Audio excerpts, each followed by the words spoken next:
Am I clear or not?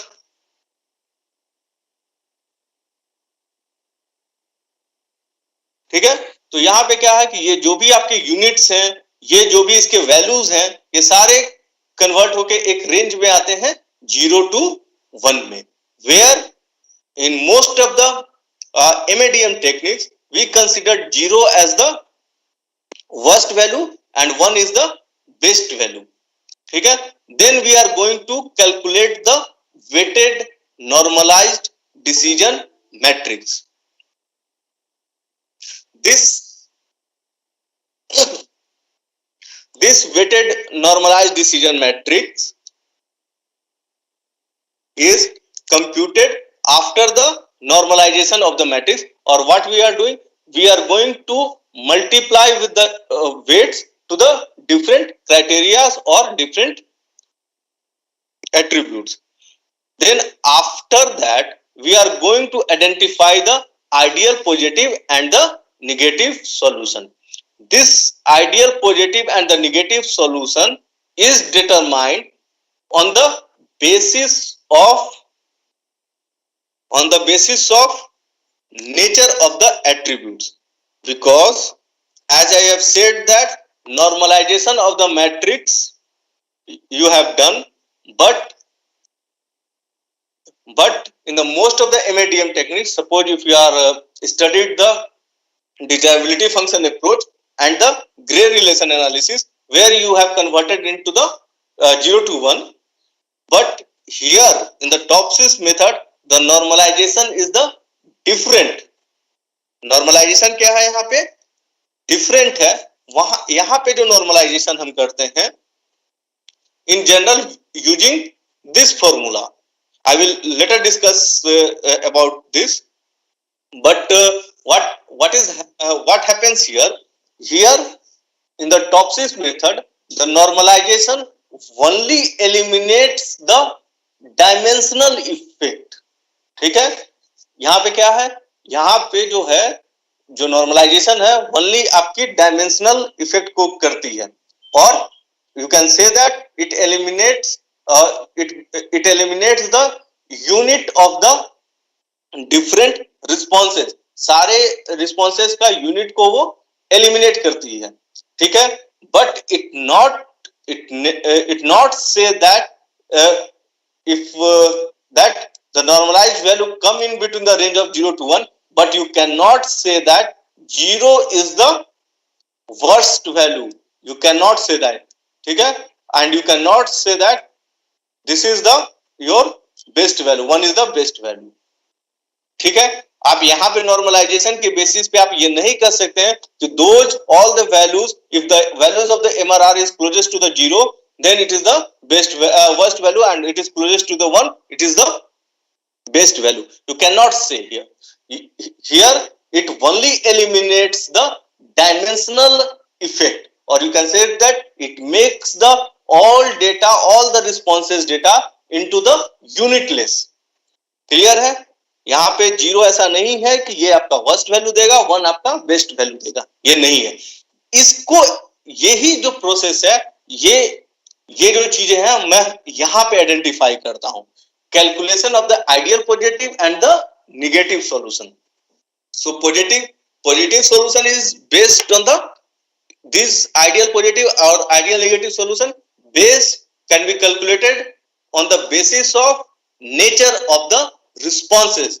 If I am considering that surface roughness as a response, then from the weighted normalized decision matrix, the lowest value of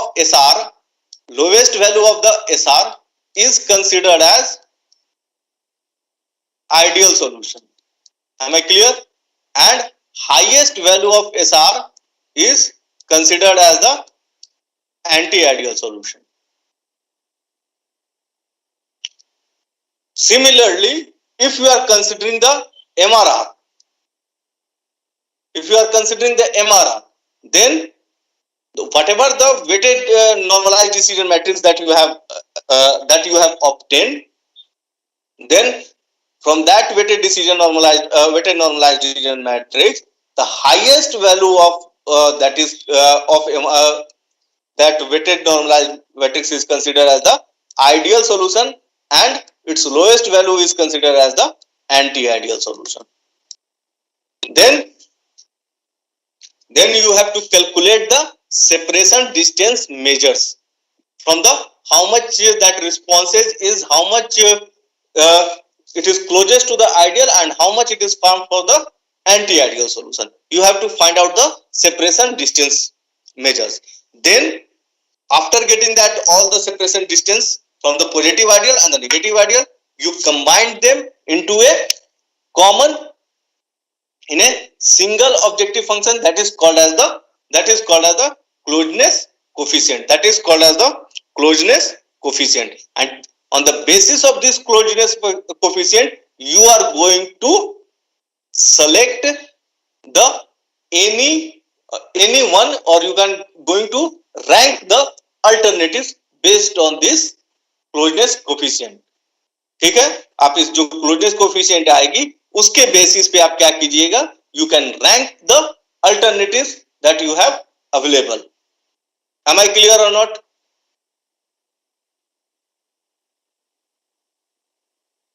मैं clear हूं?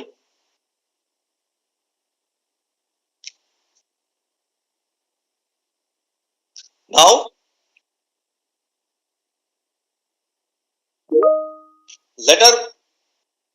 let us see the first step. First step of the TOPSIS is to develop the decision matrix formation. So how can you develop a decision matrix? Suppose if you have the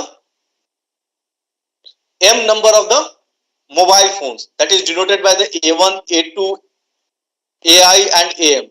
This is the denoted as the alternatives, or you can say that if you have the 10 candidates or the 10 mobiles, then A1, A2, A3, A4, A5, A6 up to A10 is the alternative available with you. Now this is terms this in this row wise, if you are going to the row wise, this terms define the criteria. Suppose this is the X1. Suppose this is the, if you are looking for the mobile, suppose if you are looking for a mobile, then cost of the mobile is one of the criteria. Since cost is the criteria, so whatever the cost of first mobile, suppose it is the X11, cost of the second mobile, it is the X21. Similarly, cost of the ninth mobile, it is the XI1. So these are the this column represents the cost of the every alternatives of the mobile. Similarly, this second column represent the storage capacity of the mobile. ठीक है, storage capacity of the mobile को represent करता है. तो X12 क्या represent कर रहा है? X12 represents that suppose its value is the 5, then you can say that the storage capacity for the mobile 1 is the 5. This X12 represents the storage capacity for the alternative A1. Similarly, X22 represents the storage capacity for the mobile A2. Similarly, this column represents the storage capacity for the every alternatives of the mobile. Now, if you look here, so these are the criteria. As we move in this row, this denotes the criteria, and these are the criteria. Cost हो गया, storage capacity हो गया, quality of camera हो गया. This all things are the, ठीक है. तो इस तरह करके हम क्या बनाते हैं? We are going to evaluate the, or we are going to develop the decision matrix format for a mobile. Am I clear or not?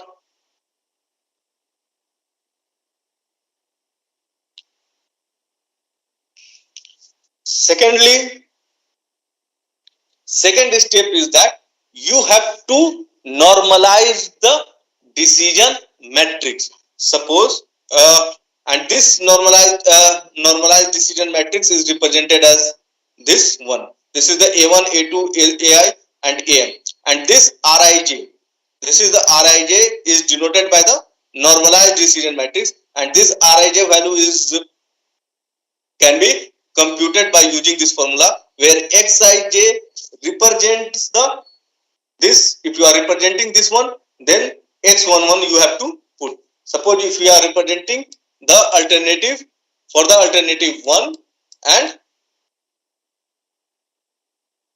its cost criteria, then if you are looking the cost criteria for the alternative mobile 1, then what is the cost here? It is the cost here is the x11. So you put here the x11 and divided by my summation. That is the how much it is that x11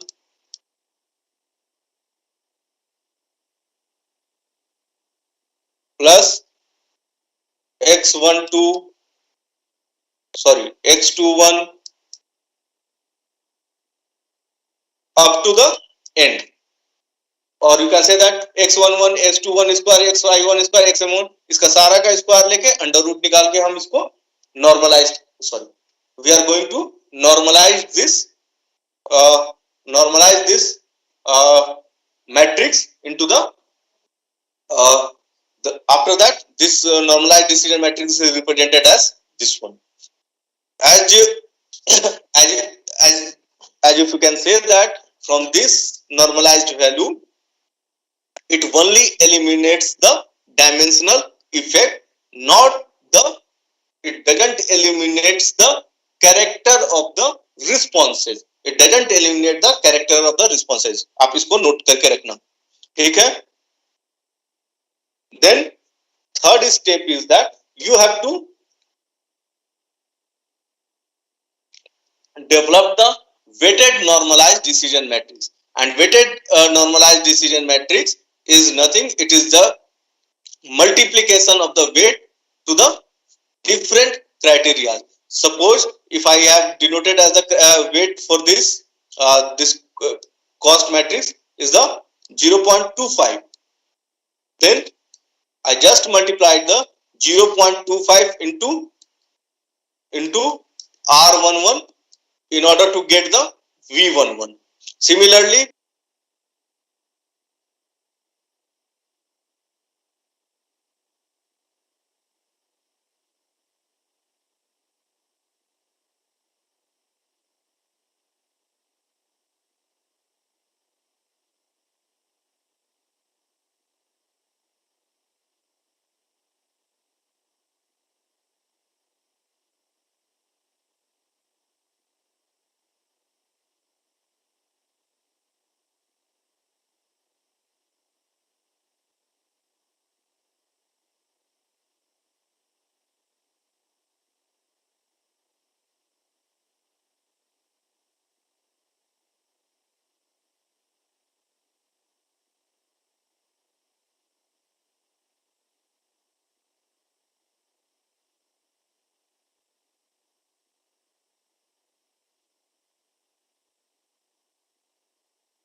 So you put here the x11. Similarly,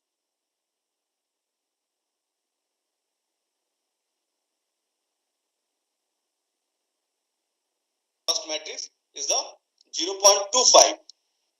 Then multiply the 0.25 into R11 in order to get the V11. Similarly,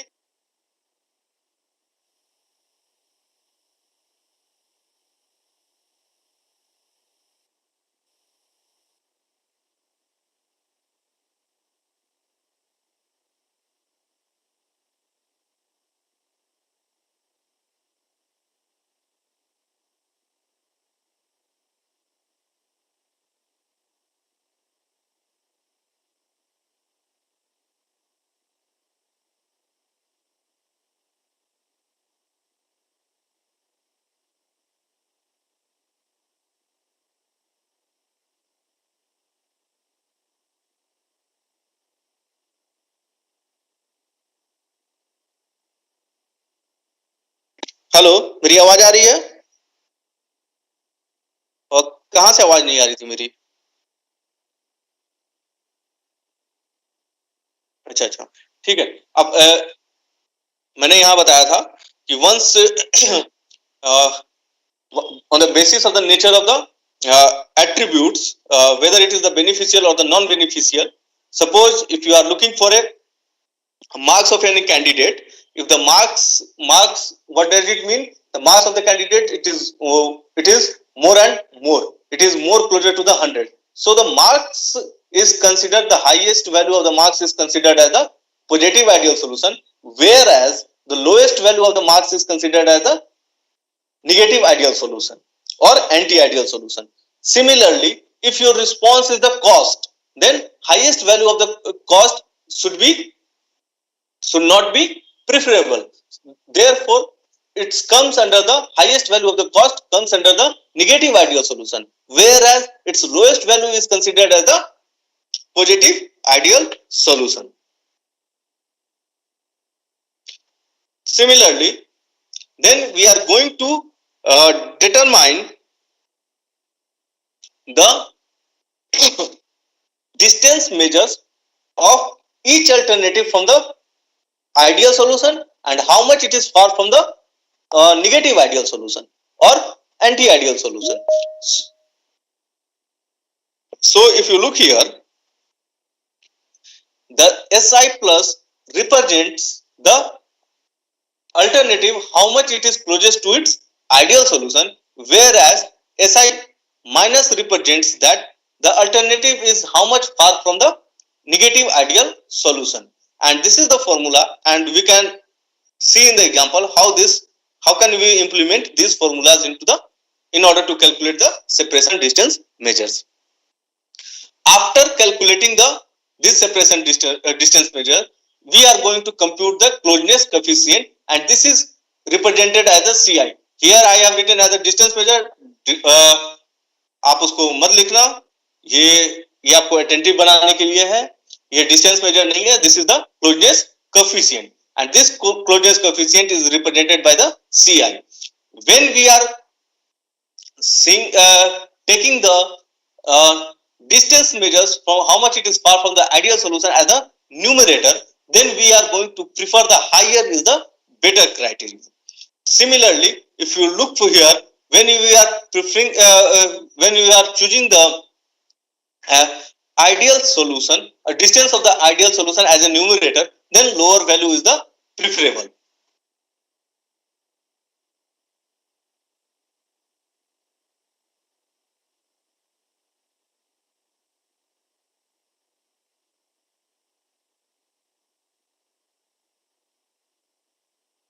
So if you look here in the graph, that is the, if your alternative is the AI and this is the A minus, that is the anti-ideal solution. तो ये कितना close है अपने ideal solution से और कितना दूर है ये अपने एंटी आइडियल सॉल्यूशन. जब आप इसका अल्टरनेटिव सॉल्यूशन अगर आप इस फॉर्मूले पे रख के आप देखोगे तो इसका जो रेशियो आएगा, अगर if you are putting the SI, that is the SI distance on the as a numerator, then it will the higher value that is of this closeness coefficient should be the preferable. Clear है? और on the basis of this closeness coefficient value you are going to rank the alternatives. अगर आपने जो closeness coefficient निकाला, अगर closeness coefficient अगर आपने इस basis से निकाला as a SI negative ideal solution को as a numerator रखा, तो then higher value is the preferable. Sorry, here it is written as LB, it is HB.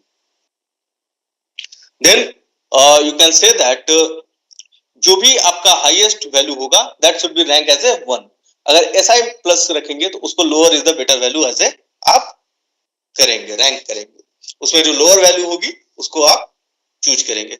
Let us do with the some example. Suppose if you have the different materials are available with you, these are the materials available with you, and these are the properties of the material, that is the core hardness, surface hardness, surface fatigue limit, bending fatigue limit, ultimate tensile strength. All these things are the available with you. Then and these values is the that is the PHN, that is the unit of the core hardness. And if you look for the cast iron, the core hardness is the 200. If you look for the ductile iron, its core hardness is the 240. If you look for the surface hardness for the material, thorough hardness steel, it is the 270. And if you look for the nitride steel, its surface roughness is the 750. So all these values, and these are the alternatives, and these are the criteria. So हमारे पास alternatives क्या है? Suppose if you are manufacturing a product, and for a manufacturing a product, you have to require these are the alternatives of the material are available with you, that you can make a product out of these. You can make a product with the help of these metal alloys. आप उस product को किसी भी metal alloy से बना सकते हो. ठीक है? तो आपको बनाना है, तो आप उस प्रोडक्ट को बनाने के लिए कौन सा मेटल यूज करेंगे, कौन सा मेटल आप सेलेक्ट करेंगे, this is the definition of your problem. You have to select that out of these available materials. You have to select which material you have to select for making that product. तो आपने क्या किया? आपके पास available materials थे, आपने क्या किया? उनकी प्रॉपर्टीज को देखा, आपने प्रॉपर्टीज को देखा, and this properties are considered as the criteria for the every material.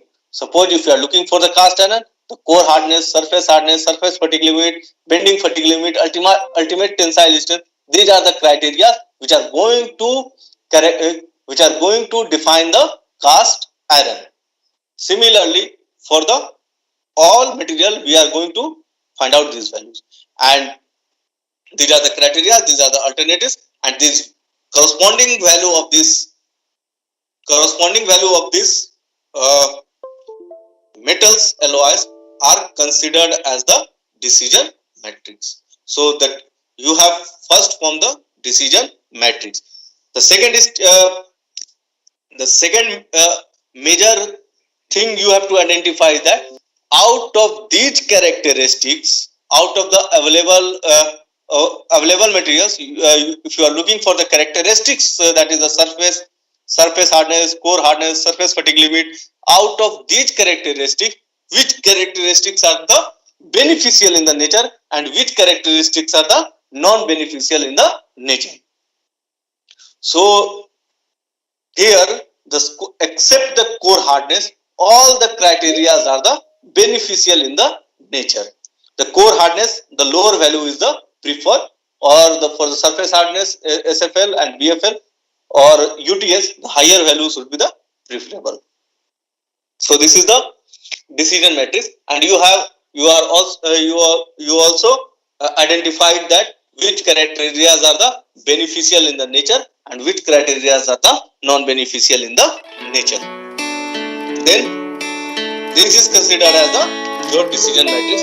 Then first step is that you have to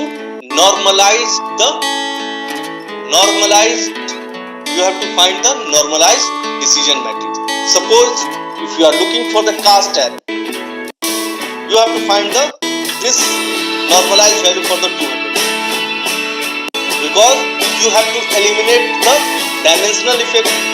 आप नॉर्मलाइजेशन क्यों करते हैं? आप डायमेंशनल इफेक्ट करते हैं और नेचर ऑफ द रिस्पॉन्सेस के लिए करते हैं। लेकिन सपोज करो जैसे मेरे को इसको फाइंड आउट करना, CH के लिए मेरे को नॉर्मलाइज वैल्यू फाइंड आउट करनी है, normalise CH, then formula for the material that is for the cast iron, and cast iron के लिए मैं फाइंड आउट कर रहा हूं। तो कास्ट आयरन के लिए क्या होगा हमारा, that is the cast iron की वैल्यू क्या है 200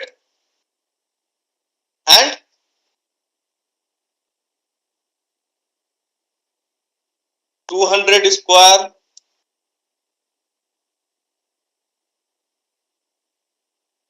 plus 240 square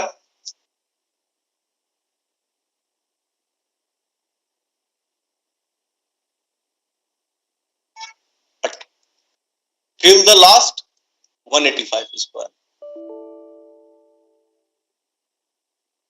so that we can find out the normalized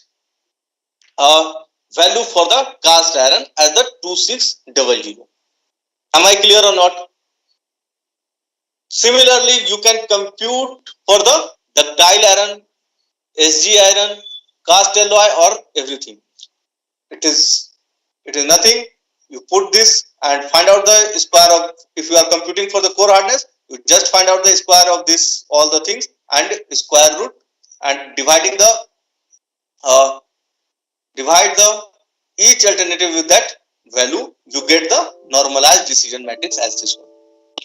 Similarly, you can find out the normalized decision matrix for the SH also, surface fatigue limit also, and the UTS also, ultimate tensile strength.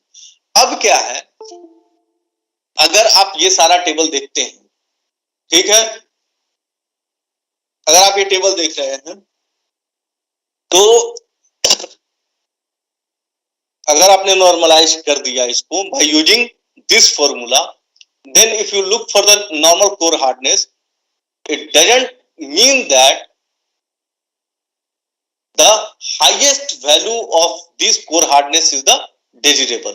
ऐसा जरूरी नहीं कि 0.409 जो है इसकी डेजिरेबल value है। अगर आप इसको लुक करोगे, अगर आप कंपेयर करोगे, this is the 7th element that is come as the 7th element, and the 8th element is considered as the highest value, highest normalized value. But if you look here, this is the 315 and 315. Since it is the lower value is the preferable, so you cannot say that this is the normalized value that you are going to prefer. So in the topsis, आप एकदम clear कर लो कि TOPSIS क्या करता है। TOPSIS में जो normalised आप करते हो वो सिर्फ और सिर्फ आपका यूनिट और डायमेंशन को हटाता है, ठीक है। ये सारे का कोई भी, ये these all the parameters are the dimensionless और यूनिटलेस। बट ये हम इसमें नहीं कह सकते कि जो वैल्यू सारे डेटा में ये नहीं कह सकते कि जो सबसे लोएस्ट वैल्यू होगी for the every criteria it should be the non desirable, and the highest value for the every criteria it is the desirable, ठीक है। इसमें हम नहीं बोल सकते। लेकिन यही चीज अगर हम ग्रे रिलेशन में करते और डिजाइबिलिटी फंक्शन अप्रोच में जो फाइंड आउट किया था, जो नॉर्मलाइजेशन किया था, वहां जो हमने 0 to 1 के बीच में किया था, जो भी वैल्यू आई थी, जो भी रिस्पॉन्स के लिए, जो भी क्राइटेरिया के लिए आपकी वैल्यू नॉर्मलाइज वैल्यू 0 to 1 के बीच में आई थी, वहां पे हमारा हमेशा 0 जो होगा वो आपका वर्स्ट वैल्यू होगा, और 1 के करीब में जो भी होगा that is considered as the best value. The highest value should be considered as the best value. लेकिन हम टॉपसिस के केस में ऐसा नहीं कहते। Am I clear or not? Clear है? Yes, sir. Then after computing this normalized decision matrix, we should go for the weighted decision matrix. Since the determination of the weight is one of the difficult criteria, and it varies from person to person, or from, you can say that, decision to decision, from who is the decision maker, vary from that one. Suppose if you are purchase a mobile, going to a purchase a mobile, and if you are if you are look for the if you are not looking for the storage capacity, तो आप अगर आप सिर्फ चाहते हो कि आप ज्यादा से ज्यादा फोटो अच्छे तरीके से खरीदे, अच्छे तरह से खींचो, ठीक है, तो you are going to focus only the camera quality of the mobile, तो उसका क्या होगा, तो आपका जो भी आपके पास अल्टरनेटिव्स मोबाइल के होंगे, तो जिसके में ज्यादा आपका मोबाइल की क्वालिटी जिसकी ज्यादा होगी, आप उसको ज्यादा प्रीफर करोगे, तो it means that you are giving much more priority to the quality of the mobile और क्वालिटी ऑफ द कैमरा, ठीक है, आप क्वालिटी ऑफ कैमरा को ज्यादा प्रायोरिटी देते हो, ठीक है, but sometimes suppose if you are going for only brand, आपको कहते हैं ना मेरे को स्टोरेज से मतलब है, ना मेरे को कॉस्ट से मतलब है, ना ही मेरे को कैमरे की क्वालिटी से मतलब है, मेरे को ब्रांड ही देखना है भाई, मेरे को आईफोन ही चाहिए बस, ठीक है, once you are looking for the brand, तो it means that you are giving much preference to the company brand and much priority to the brand, so your weight is more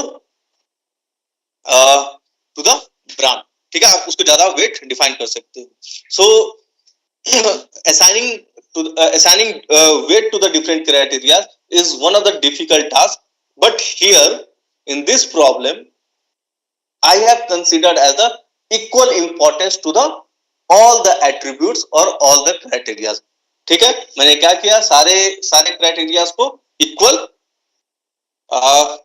wait में equal importance दिया है, तो equal importance दिया, तो since I have the 5 criterias, हमारे पास कितने criterias है, 5 criterias हैं, ठीक है, तो वेट का सम कितना होना चाहिए, it should be the 1, so priority I have decided as the 1/5, so weight for the each criteria is the 0.2, ठीक है, वेट कितना हो गया 0.2, so in order to develop the weighted decision matrix, if you look for the material one that is the cast iron, I have calculated as a 0.2 into what is the normalized value of the cast iron is the 260097, so I have multiplied with the 0.260 and I will get this value, that is the 0.52019. Similarly, if you look for this one, this second for the SH, then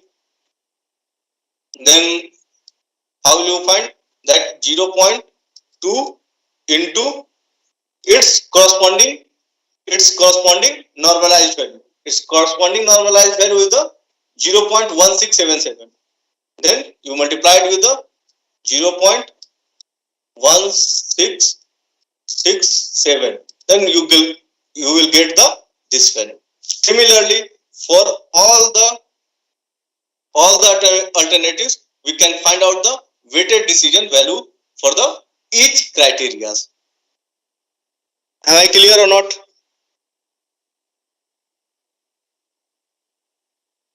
Okay. Afterwards, on the basis of the nature of the criteria or the attributes, we are going to determine the positive ideal solution and the negative ideal solution. That is, the positive ideal solution is denoted by the A plus, and the negative ideal solution is denoted by the A minus. And if you look here, as I have said that apart from the core hardness, all the criteria are the beneficial in the nature. So from the decision matrix, from the weighted decision matrix, if you are looking here, then its highest value, which is the highest value here, highest value is 0.081, I think, and this value is considered as the negative ideal solution for this one. Clear? This is the negative ideal solution, because क्या है, ये जो criteria है ये हमारा क्या है, non beneficial in the nature है। इसकी लोअर वैल्यू को मेरे को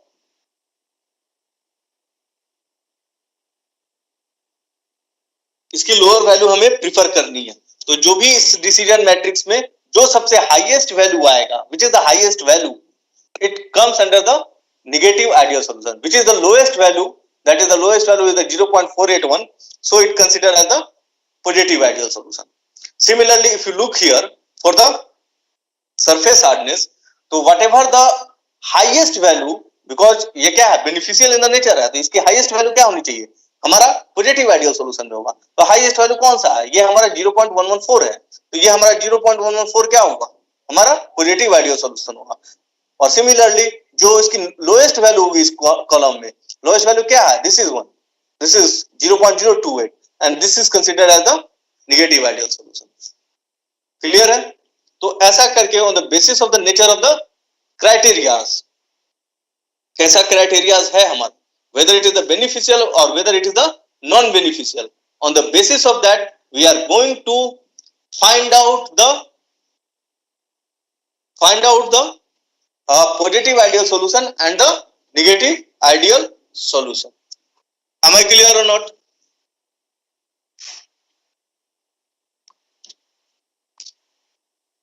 Once you have achieved or once you have computed the positive ideal and the negative ideal solution, you have to determine the separation distance from the positive ideal solution and from the negative ideal solution.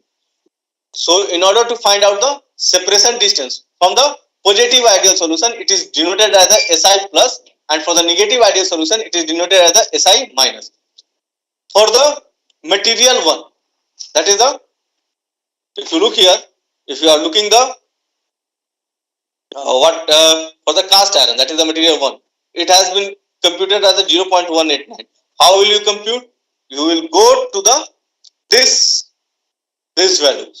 values, ठीक है, आप इस value को check करोगे और यहां पे क्या करोगे, SI आपने S1 निकाला, S1 positive distance for the ideal solution. How will you find out? If you are looking the core hardness, core hardness क्या है इसकी, 0.052, और आइडियल सॉल्यूशन क्या है इसकी, आइडियल सॉल्यूशन इसकी क्या है, अगर आप यहां पे देखोगे तो 0.048। ये 0.052 से कितना डिस्टेंस है इसके आइडियल सॉल्यूशन से, तो आप इसका just you can find out the distance measure 0.048, ठीक है, ये आपकी डिस्टेंस आएगी।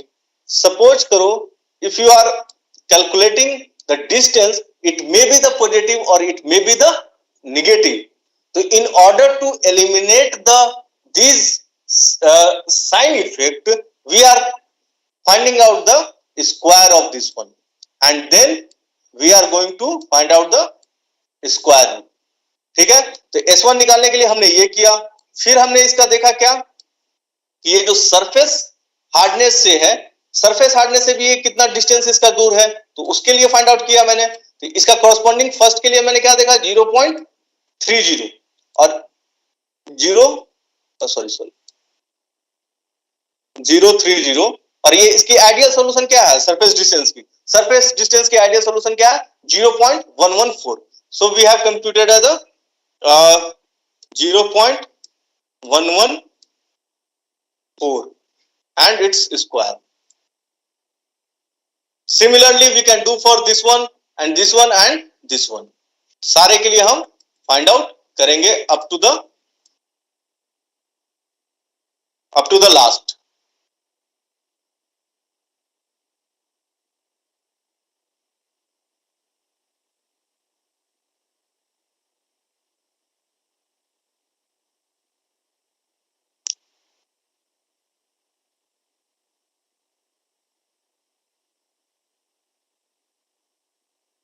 अगर आप इसका फाइंड आउट करोगे तो आप फाइंड आउट क्या करोगे कि ये जो मटेरियल फर्स्ट है, that is the cast iron, how much it is far from, how much it is close to the ideal solution for the all alternate. सारे जितने भी आपके एट्रीब्यूट्स हैं, सबके आइडियल सॉल्यूशन से वो कितना क्लोजेस्ट में है, ये डिस्टेंस आप इसका फाइंड आउट कर पाओगे।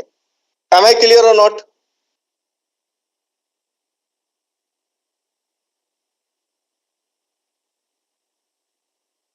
Similarly, you can compute for all the alternatives how much it is close to the ideal solution. And if you are considering the distance measure from the non-ideal solution, you should you have what you have to do here. If you are calculating as a S minus here, you should repeat here as the same, but here whatever its value is, here it is considered as the ideal, so you put here as a negative ideal solution. So instead of 0.048, you should put here as the 0.081. And similarly you can compute the distance, how much it is farthest from the anti-ideal solution. तो आप calculate कर लोगे कि suppose करो अगर आपके cast iron है तो वो आपका क्लोजेस्ट जो भी क्राइटेरियाज है सारा के सारा मिलाकर इफेक्ट उसके closest to the ideal solution कितना क्लोज है वो आइडियल के, और similarly you can find out that वो कितना दूर है एंटी आइडियल से। क्लियर है? am I clear or not? Yes sir. So after computing this separation distance, you can find out the closeness coefficient, and the closeness coefficient here I have computed as the taking S negative, that is the farthest distance negative from the ideal solution as the numerator. Therefore whatever the closeness coefficient we have determined, in that if you are going to rank them, then the highest value it should be the preferable. If I put the SI plus on the top as a numerator, then we should go for the lowest value should be the preferable. So for the first one, you can compute as the closeness coefficient here as the 0.029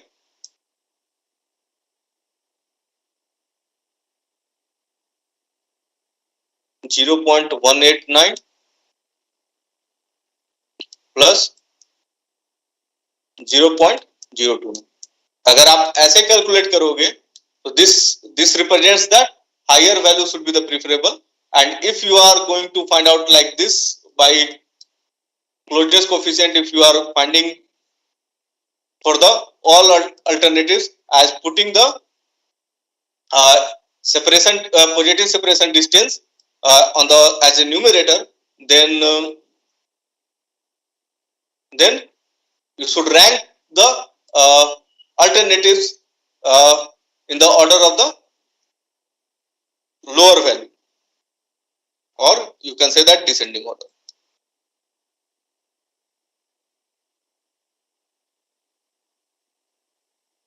clear है?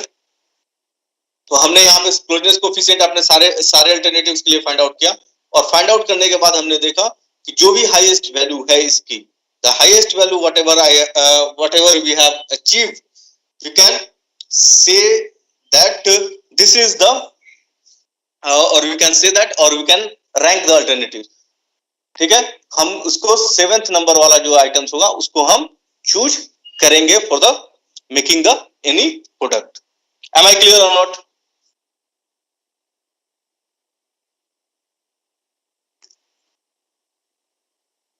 इसमें एक important चीज है कि आप you can apply the this techniques but in improving your decision making capabilities. ठीक है, आप सपोज करो कोई भी चीज, सपोज अगर आप अभी स्पीकर को ही चूज कर रहे होगे तो you can implement these techniques in order to find that which speaker is the suitable for your STTP or not. आप क्या करोगे, आप स्पीकर का प्रोफाइल देखोगे। आप प्रोफाइल कैसे देखोगे? प्रोफाइल देखोगे तो आप उनका टीचिंग एक्सपीरियंस देखोगे, ठीक है, और उनके नंबर ऑफ पेपर्स देखोगे, आप उनका एफिलिएशन देखोगे कहाँ वो काम कर रहे हैं, तो these affiliation, number of years of the experience, and how many number of the publication is there. So these are the things which is going to define the characteristic of any speaker, or on the basis of that you are going to select the one of the speaker who is suitable for your STTP.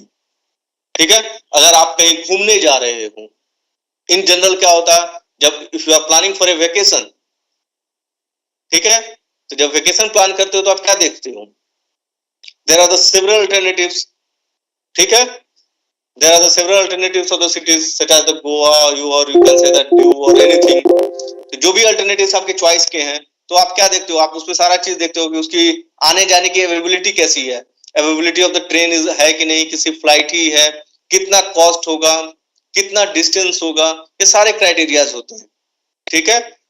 तो ये सारे आप cities को select कर लो, सारे criterias जो आपको लगते हैं, जैसे कॉस्ट हुआ, ट्रेन की अवेलेबिलिटी कितनी है, कितना डिस्टेंस लगेगा, कितना टाइम लगेगा, सारा चीज आप ये आपके क्राइटेरिया डिफाइन करेंगे, और फिर क्या करेंगे, आप उसको एज ए सिंगल कन्वर्ट करके आप उसको बता सकते हो कि आप डिसीजन ले सकते हो कि अच्छा मैं इस जगह पे जाऊंगा तो मेरे को सारा चीज, कोई जरूरी नहीं कि सिर्फ कॉस्ट ही नहीं, हो सकता है ये कॉस्ट मेरा थोड़ा सा ज्यादा लगे लेकिन अवेलेबिलिटी ऑफ ट्रेन और बाकी सारी चीजें मेरे को आसान पड़ेगी, ठीक है। ये सारी चीजें ऐसी होती है। तो आप कोई भी काम अगर आप सेलेक्ट करते हो, you are going to choose any of the techniques, MADM techniques, in order to improve your decision capability. Second important thing is that I have said that this is the MADM techniques. That is the multi-attribute decision making techniques. It means that you have the set of the availability, you have the number of the candidates are the finite. जो भी आपके पास candidates हैं या जो भी आपके पास alternatives available है, they are in the finite in the nature, ठीक है। जो भी आपके पास, सपोज आप सिटीज को सिलेक्ट करो तो आप 4 या 5 सिटीज को सिलेक्ट कर रहे हो ना, तो आपके 5 सिटी सिलेक्ट करते हो तो उसमें से क्या होता है, आप उसमें से 5 सिटी में से एक सिटी को सिलेक्ट करते हो, ठीक है। तो इन MADM techniques you have the finite set of the alternatives, and out of the finite set of the alternatives either you are going to rank the alternatives or you are going to select the alternatives. Am I clear or not? Select कैसे करेंगे, rank करके, ठीक है। So this is the MADM techniques. But in the MODM techniques, as I have said that in the MODM techniques they are in the continuous in the nature.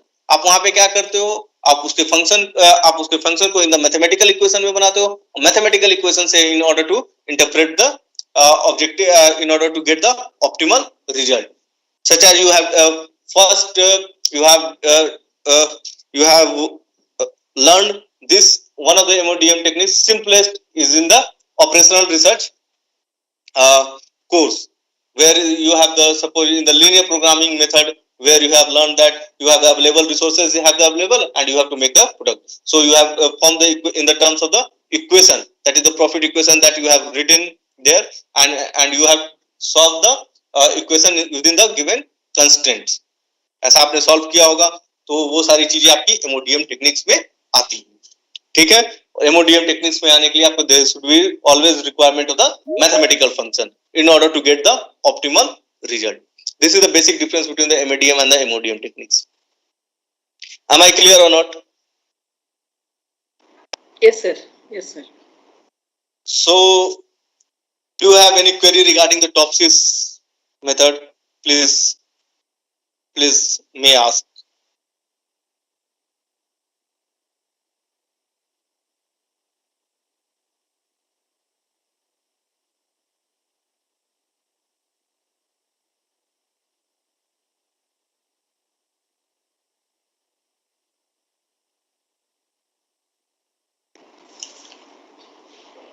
Sir, while finding out the positive and negative ideal solutions, if it is a non-beneficial thing, if the parameter is non-beneficial, is it not that for A plus we should take minimum and for A minus we should take maximum? Is it the other way, or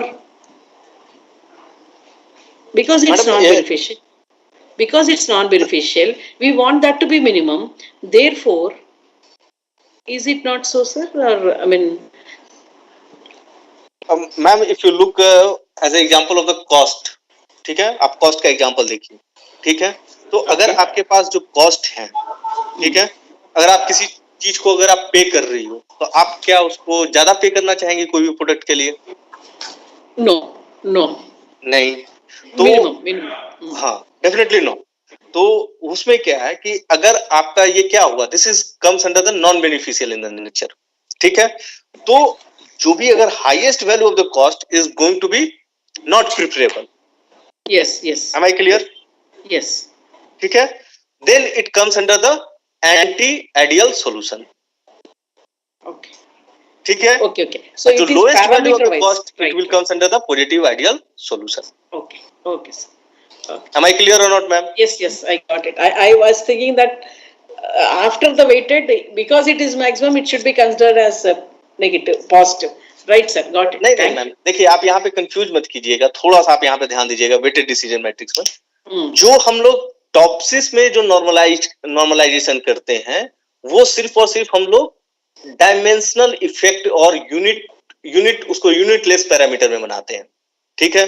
suppose करो कि अगर मैं आपके ये जो parameters हैं, suppose आप initially आपके ये पैरामीटर्स हैं, डेफिनेटली अगर मान लो ये कॉस्ट ही है तो डेफिनेटली 315 जो कॉस्ट होगी आपकी वो क्या है, ये आपके वर्थ में नहीं आएगी। 200 कॉस्ट आपको जो सबसे कम कॉस्ट है 185 it is you are going to pay. लेकिन अगर आप ये सारे क्राइटेरियाज आपको ये डिफाइन करते हैं कास्ट आयरन के लिए, क्लियर है, तो सबकी क्या है यूनिट अलग अलग है, बात समझना आप। तो आप इसको एक सिंगल टर्म्स में आप इसको कंबाइन नहीं कर पाएंगे क्योंकि उसकी यूनिट क्या है, अलग अलग है, ठीक है। एक पॉइंट ये हुआ। सेकंड पॉइंट क्या हुआ इसका कि इन सब क्राइटेरियाज का क्या है, नेचर अलग अलग है। ये आपका नॉन बेनिफिशियल है, ये बाकी सब बेनिफिशियल है, तो भी आप उसको कंबाइन नहीं कर सकती हैं। तो जो यहाँ पे जो आप नॉर्मलाइजेशन करती हैं तो आप क्या करती हैं, ये सबको आप सिर्फ यूनिटलेस पैरामीटर में बनाती हैं, क्लियर है। जबकि आप ग्रे रिलेशन में आप करती थी, अगर आपने ग्रे रिलेशन पढ़ा होगा तो उसमें जब आप नॉर्मलाइजेशन करती थी तो आप तो यूनिटलेस करती थी, साथ में उसको एक कॉमन स्केल 0 to 1 के बीच में करती थी। तो जो भी 0 की वैल्यू आती थी that should be considered as the worst value and 1 is considered as the best value. बात समझ में आ रहा है ma'am? Yes, sir. Hello? Yes, that's correct. In gray relation, that is what is the prediction. Yes. हाँ, ठीक है।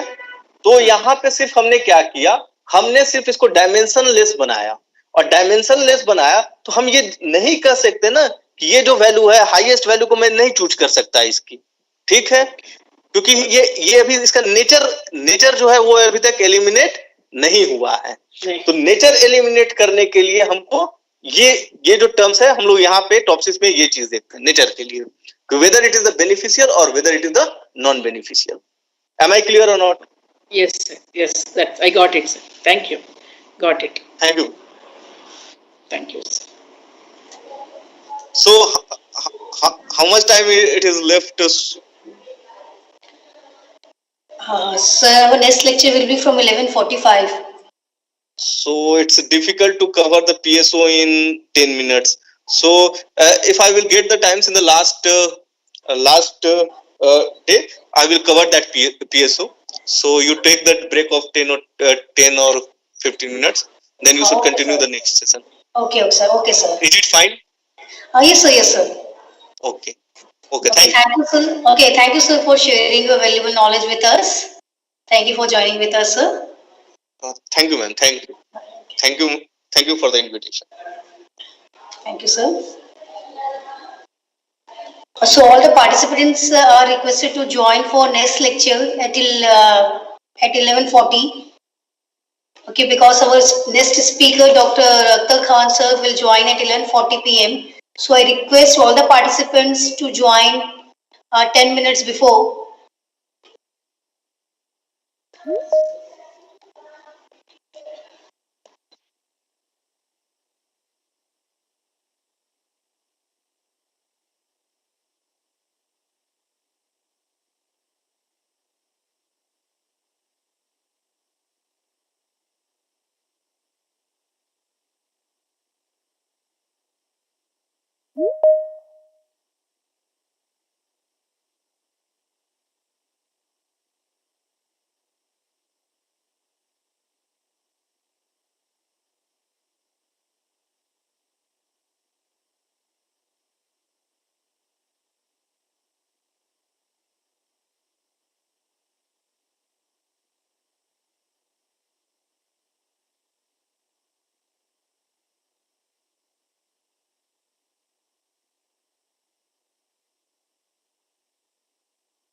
Okay, welcome Dr. Akhtar sir.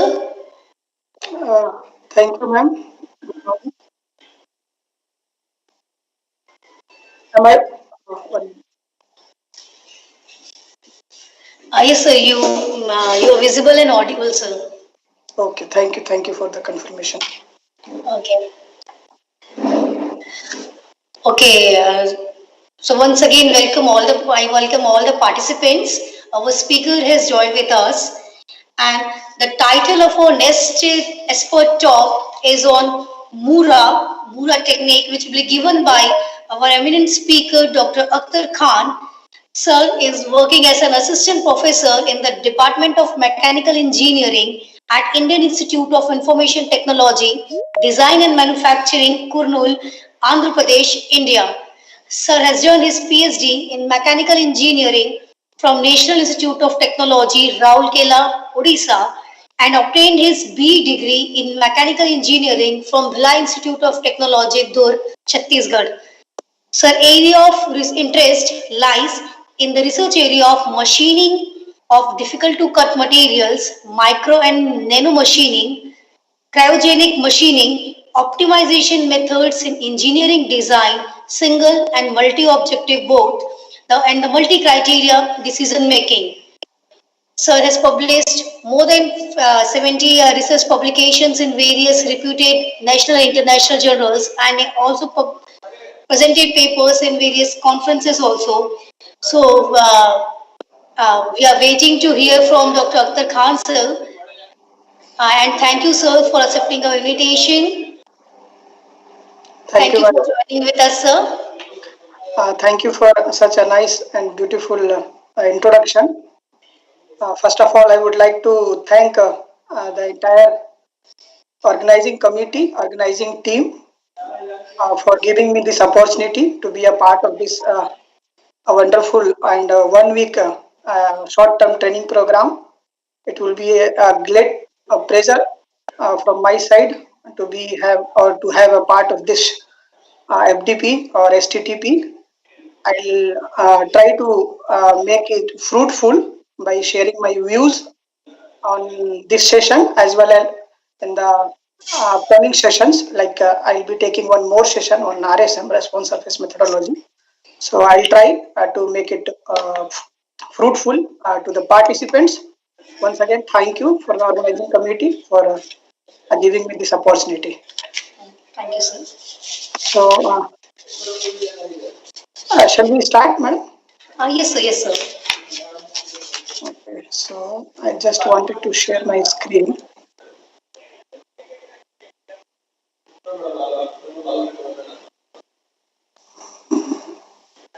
Video is not, if not required, I can turn off my video, na camera. There is no issue at all. Yes sir, yes sir. Okay, thank you.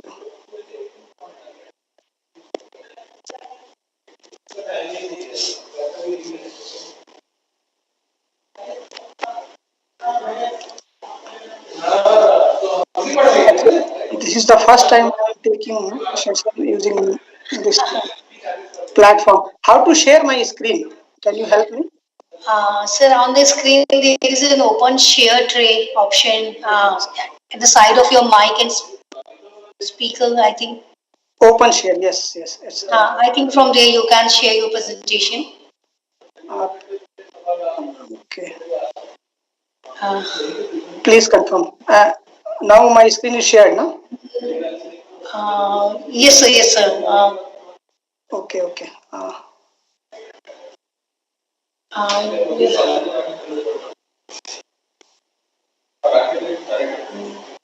Is my screen is visible, madam? Yes sir, yes sir.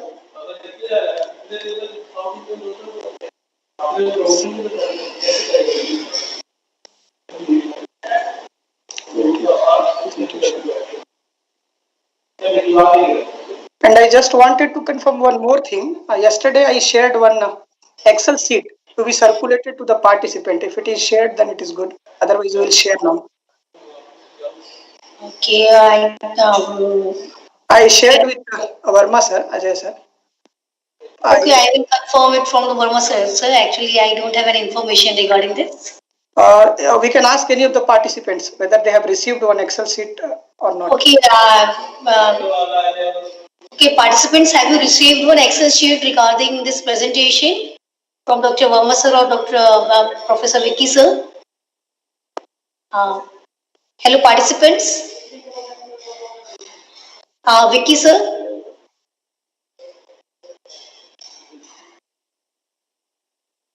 Sir, have the students received that Excel sheet?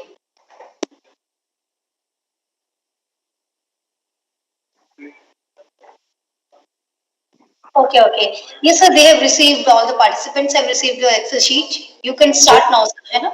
Okay, okay. That Excel sheet will be helpful while doing hands-on session on Yes, sir, this yes, sir. particular method. That is what I wanted to confirm. Okay, thank you for the confirmation. Okay, sir. So once again, I welcome you all to this session. I think this is session number Fourth 19, session. session 11, day 4th, session 11. Yes, sir. So I welcome all the participants to this session. I'll be discussing on multi-objective optimization on the basis of ratio analysis. So it is the full form of Mura method. Any one of the participants can confirm whatever I am writing is visible to all. Yes, sir, it is visible, sir. Okay, thank you once again. So it will be helpful for me to start with. So let's say we'll start with this particular method. So I'll start with discussing some points of MCDM also. Though you might have already gone through, if I am not wrong, I can see as per the schedule, session number 4 was meant for introduction to MCDM techniques. But yes, that entire session was there. You might have gone through this particular session, but since as a part of this particular method I have to discuss at least few points on MCDM, then we will proceed with Mura method, and at the end before concluding I'll conduct one hands-on practice session so that you will be like get one hands-on experience while applying Mura method as per your own requirement. So let us start with the very first thing. So in this session, I will be discussing introduction about Mura as well as MCDM method or technologies. Then I'll give a brief introduction of Mura method. Then I'll be also discussing application potential of this particular method, how it is applicable, and what are different area of applications of this particular method. At the same time, we'll further discuss different steps involved in this particular method. And of course, this is the most important part. We will try to solve one problem, which is very generalized problem. I have taken from one of the published journal, laptop selection problem. So we'll try to utilize all the steps, whatever we will learn to solve this particular problem, that is laptop selection problem. And as a part of Mura method, there is in the steps, one step is there. It is optional basically, but of course, in all kind of MCDM problems, it is essential as well. So we'll try to learn how we can allocate weights to different criterias. So I believe you all know this, what is criteria means or alternative means, but of course I will give some glimpses and then I will summarize my session for today. At the end, some references are listed there. So let us start with the very first content, that is introduction. So we'll start with the very first question. Whenever we are solving or we are utilizing or applying any MCDM approach, of course Mura is again one of the MCDM approaches.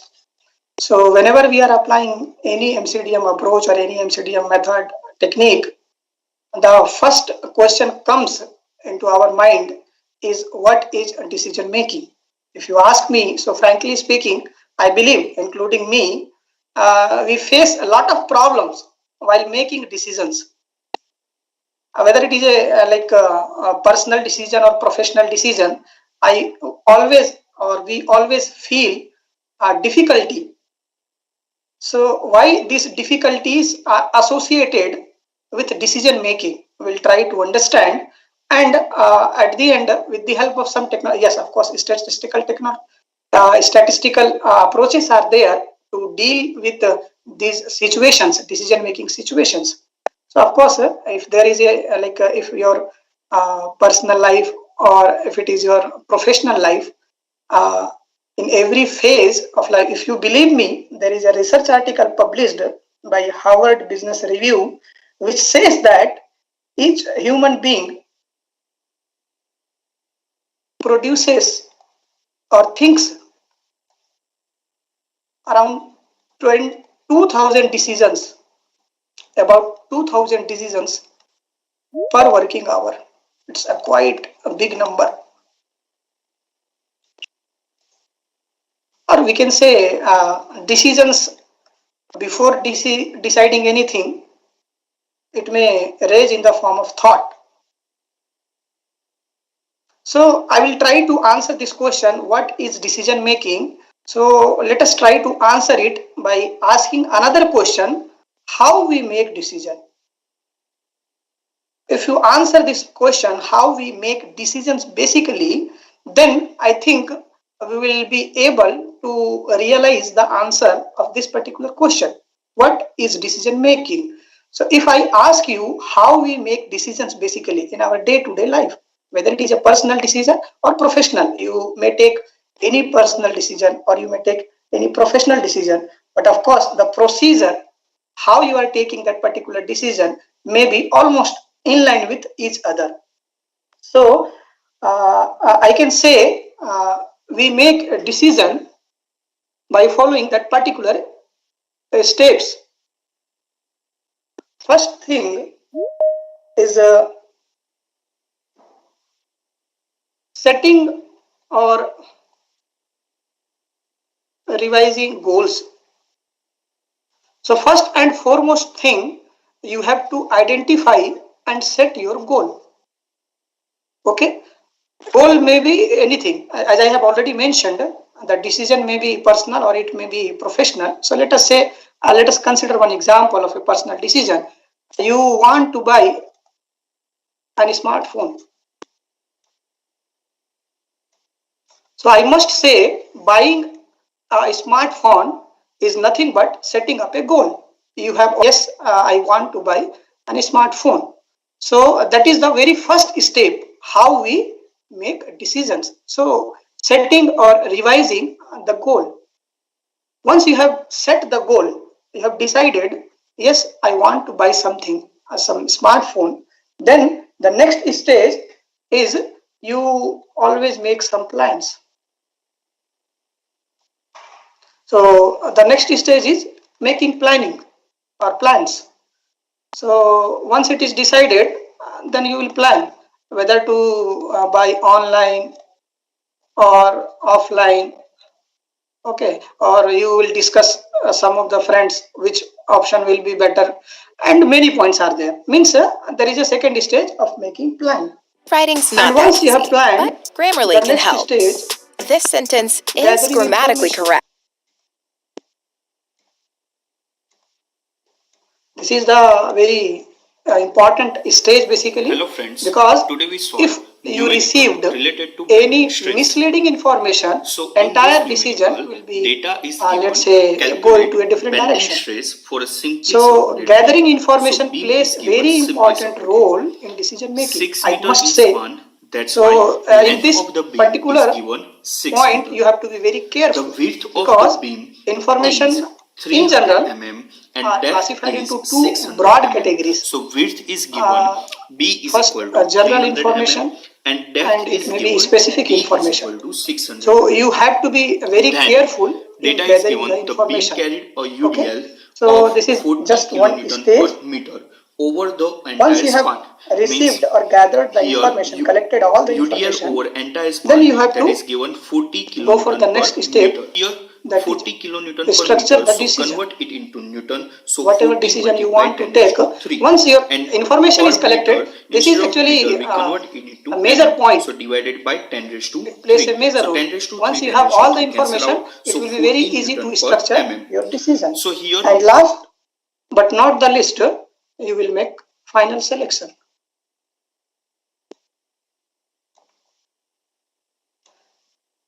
Actually, nobody cares about these particular stages or steps. But if you think really, by doing one very small task to very large task, let's say buying from a smartphone to buying a car, a cheaper car, or let's say luxurious car, you always prefer or follow these particular steps. But nobody thinks that I am following these particular steps. But in actual practice, these steps exist. So this is how we make decisions basically. So this is how we make decisions. So now I think you can answer. Decision making is a process, or more precisely, I must say, it is a complex process of setting goals to making a final selection. Okay, and to opt.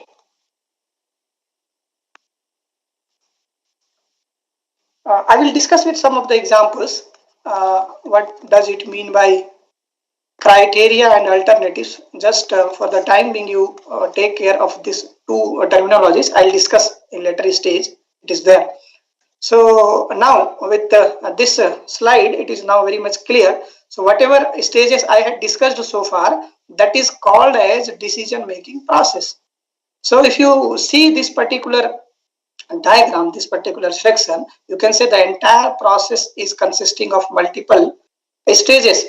Okay, starting from setting and revising the goal, making plans, gathering information, structuring the decision, and making a final selection. So if you say that this larger circle is a process, decision making process, then at the end, whatever you are selecting here, that selection is very small basically, and it can be called as decision. So from this diagram, I must conclude, or I can say, decision is just a minor part of the entire decision making process. Decision making process is quite complex. It takes and it involves multiple steps, but at the end, your decision is a very minor point or minor part of the entire process. And while doing so, we have to keep a balance between mind and heart. This is a quite representative diagram of decision making process. I don't know how much of or how many of you feel that making balance between these two is very much difficult while making any decisions. So it is very much difficult because your mind always focuses on your needs or requirements.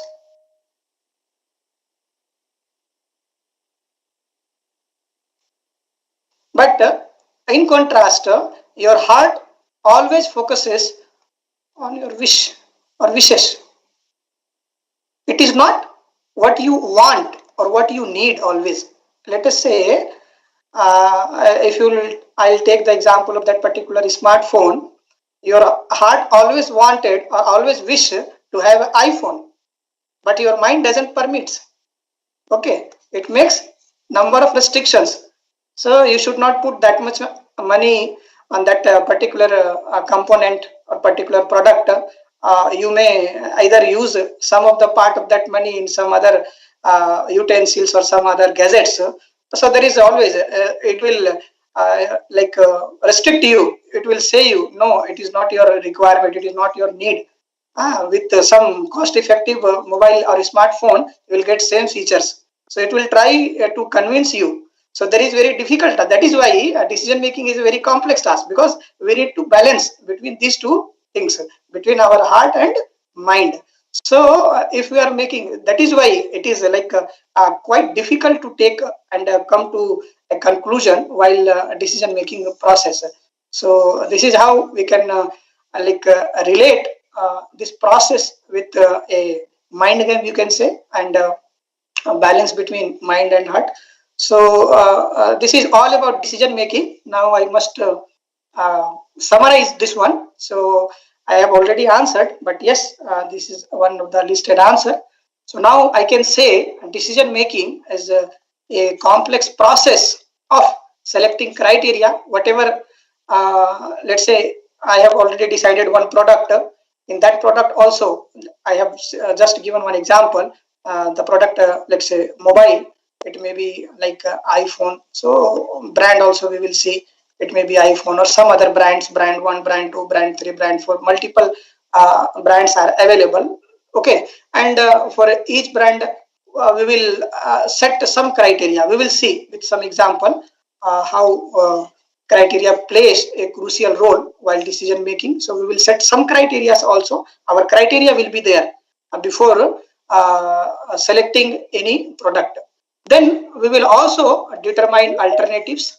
Okay, so these two keywords I have already said in previous slides also, but we will discuss. I believe you all have gone through these particular terms, criteria and alternatives, while having the session on introduction on MCDM. But of course, I'll try to discuss few things. Then we will gather. So gathering, evaluating and processing of information, producing and evaluating partial or intermediate results. Okay, once the intermediate results are ready, what we will do is sometimes we will reconsider the criteria. Whatever criteria we set, that may not be let's say appropriate, or there is always possibility of revising the criteria. So we may reconsider alternatives or criteria and information on the basis of achieved result. Whatever we have achieved here, that can be revised after reconsidering, and the same processes can be repeating the process until an actionable outcome has been reached. So this is how we can take decision and how we can define decision making process. These two terms I will discuss in more detail. So these are the key elements of a decision making process.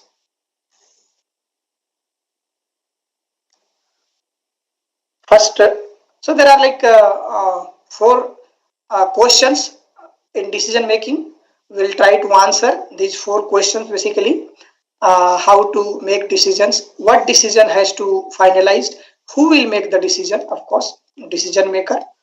Okay, so you have to think yourself as a decision maker, and when, what is the time. Your decision should not be very lengthy, and it should not be prolonged for a long duration. If it is a prolonged one, obviously it may cause fatigue or it may cause stress. If you are taking a very long time to decide anything, whether it is your personal decision or professional decision, you might have experienced, if somebody has gone through this phase of life, obviously we will feel fatigue or stress if we are prolonging this process, decision making process, irrespective of the characterization. Let us say it is a personal decision or a professional decision. In all case of decision making problems, decision making processes, if you are prolonging it, that is why when the decision has to be taken, that also is very much important. So these are the key elements. How we will take decision? For this we have different methodologies, out of which one method we will discuss today. Okay, so we will try to answer of this question, how we can take decision using some statistical tools. So one tool I will discuss today, that is MOORA. Okay, and based on this particular tool, I will also conclude what is the final decision. Okay, and who is the decision taking element, that is decision maker. So let us say, for example, I have taken one case study. For that particular case study, the author of that particular paper or the journal is the decision maker. So it also differs from problem to problem. So for your own problem, whether it is a project problem, research problem, or your personal problem, any professional problem, you will be the decision maker. So importance of decision maker is also very much essential to understand, because in all kind of MCDM problems, role of decision maker is very much essential to understand, because it will change the entire result, the entire decision. And when also I have told you, so from method to method, this duration will change. So not in real life, but of course in some experimental cases we will try to understand, and it will help you to understand us how we can make a decision on some of the problems, related industrial problems, or like common problems with some input, some information should be there. That information is very much essential before making, or before going through, before applying any statistical approach. So these are the key elements, you can say. And next is the let's say whatever I had discussed, that is decision making only. So now the question is, what is multi-criteria decision making? See, if it is very much like obvious thing, if there is no criteria, if there is no multi-term, if it is only one criteria, then there is no point of decision making. You must say, if there is only one option to you to buy a smartphone, why you will opt these techniques? Why you will spend your time? There is no point at all. That is why each decision making should have multiple criteria. Then only it can be considered at like integrated with decision making. It cannot be integrated with decision making if the criteria is only one. If the single criteria means, there is no point of decision making. So decision making always comes with this particular term, that is multiple criteria, like smartphone purchase. So if you want to buy smartphones, there are number of criteria are there. I will discuss once I will come to that slide. Different examples we will see. So we can understand this particular term MCDM, or multi-criteria decision analysis. This is also called as MCDA also. Here A also is a sub-discipline of operation research that explicitly evaluates multiple conflicting criteria. So criteria we will understand, and at the same time I will also try to explain what does it mean, how we can explain conflicting criteria in decision making process, both in daily life, let's say such as business, government, or medicine, or anything. So MCDM, if you talk about MCDM, it is broadly classified into two categories. So if you are replacing this criteria, that C particular second word, with objective, then it will call as multi-objective decision making. And if we are replacing this criteria with attributes, that is A, so it will be called as MADM. Okay, I don't know why they have classified, because if you explore more on these particular terms, MADM and MODM, there are more similarities than differences. So more similarities than differences. So differences are very few, but similarities are more. If you go through the literature, whatever published so far on MADM or MODM, there are very conflicting in nature. So many suggest that they are almost same, and with some point of time they are different also, but it is immaterial for us. Okay, so if I'll talk about Mura, so there are many publications or many research articles which says that it is uh, fall, or it is under MADM technique, but at the same time some articles are also there which says that it is MODM technique. Okay, so again I am leaving this to you as a decision maker. You can consider this particular method as MADM or MODM. So that doesn't make any like big difference, but of course only we have used a different name in place of criteria. If these criterias, which we will discuss later, that if the criterias are in the form of attributes, discrete form of attributes, we can say, then it will be treated as or called as MADM. And if these are available in the form of objectives, let us say some design problems, So in that case, these MCDM problems may be categorized as MODM, multi-objective decision making. But of course, MURA can be considered as MADM as well as MODM also, if we refer the research articles. So research article are the evidence which says that it can be both MADM and MODM. But many of the research, or like say majority of the research articles says that it is one of the MADM techniques. Okay, so this is all about this MCDM. So this is the example which I was talking about. So let us say when we will say that decision making is a multi-criteria decision making. So I had just told you, I'll discuss one example. Let us say, so you have set one goal, buying a smartphone. So your goal is now set. Okay, so to accomplish this goal or to attain this goal, to achieve your goal, what you do is you will set some criteria. Okay, so let us say out of the available criteria, you will see what should be the criteria. That also is depend on the capability and the experience of the decision maker. The criteria may also be different from decision maker to decision maker. So let us say, for example, for understanding only, I have set some 6 criteria, and that those criteria are, let's say, the very first criteria is cost of that particular product, battery size or battery backup, whatever you call it, then RAM, okay, front camera, the rear camera, screen size. Okay, so these particular things based on which we reach our goal in decision making process can be termed as criteria. Okay, so criteria for this particular smartphone are nothing but their specification, qualitative factors, and as well as cost factor also. That is cost factor. Okay, so criteria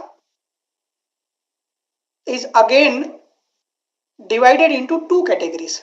Criteria may be, let's say, in MCDM it is called as beneficial and non-beneficial. Beneficial means maximum is better, and this is minimum is better.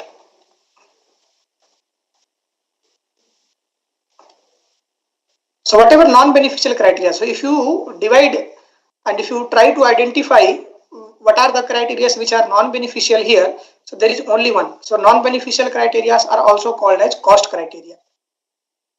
Okay, so this is the non-beneficial criteria. We want as low as possible, but at the same time this is quality criteria. We want the quality as high as possible.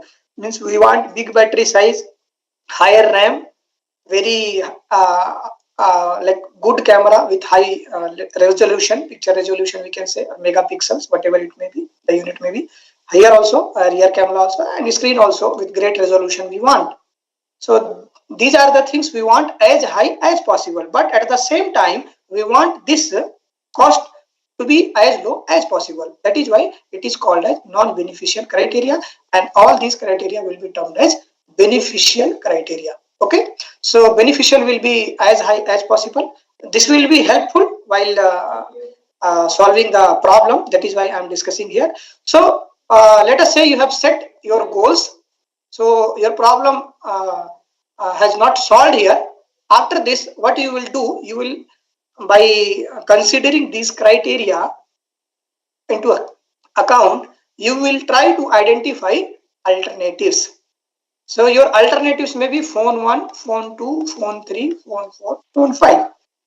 Let us say out of 5 phones, these 5 phones or these 5 alternatives, you have to identify the best one, where MURA plays a crucial role. You might have learned other methods also, like TOPSIS, and I can see different optimization techniques also. But of course, if the problem is let's say posed in this manner, you have to go for some MCDM technique to come up with a, let's say, optimal result or best result, you can say. So multi-criteria decision making is a process. Now I can define it, is a process of identifying best alternative from or out of all existing or multiple alternatives. So it is a process on which or in which we identify best alternative out of multiple alternatives. That is why it is called as multi-criteria decision making. So criteria also the decision maker has to decide. Alternatives also decision maker has to decide. Nobody else will help you to make these two things, because criteria you have to decide. What are the criteria you have to take care while making a decision of purchasing a smartphone? It is up to decision maker. So it is the decision maker who plays a crucial role while making decisions. So there is one example, one more example is there, which relates with some academic institutions. Let us say we have one academic institutions like yours, and your objective is to identify some meritorious student to be awarded with merit scholarship. Okay, so you will have to set some criteria as institutions in general do. So what they do is they will identify some criteria. Let us say total 6 criteria are there. Of course, if they are studying 6 subjects, then there will be mostly actually based on academic performance, because it is a merit scholarship. So based on the academic performance, we can identify some of the good students. But of course, if the alternatives are huge in number, let us say multiple students are there, so of course we have to go through some of the techniques. So what we can do is we can make a mark of the particular subject as a criteria. So marks of subject 1, subject 2 and so on can be the criteria but for achieving this particular goal. And what will be the alternative? Yes, we can identify some students we know, okay, by our experience or with their record also we can identify some students, and out of which we can say that these are the alternatives. And using any of the statistical approach or MCDM approach, we can easily reach to our goal of identification of a merit student or a good scholar to be awarded with this scholarship. So this is how these methods can be applicable, whether it is a general problem or a specific problem or professional problem or research problem, okay, project related problem, whatever the problem is. If we have multiple criteria and if you have multiple alternatives at the same time and you are facing difficulty in making decisions, these approaches will help you a lot to take you or to guide you towards your goal. Okay, so this is how I can summarize whatever examples I had discussed. So decision maker is, in first example, buyer, that is you.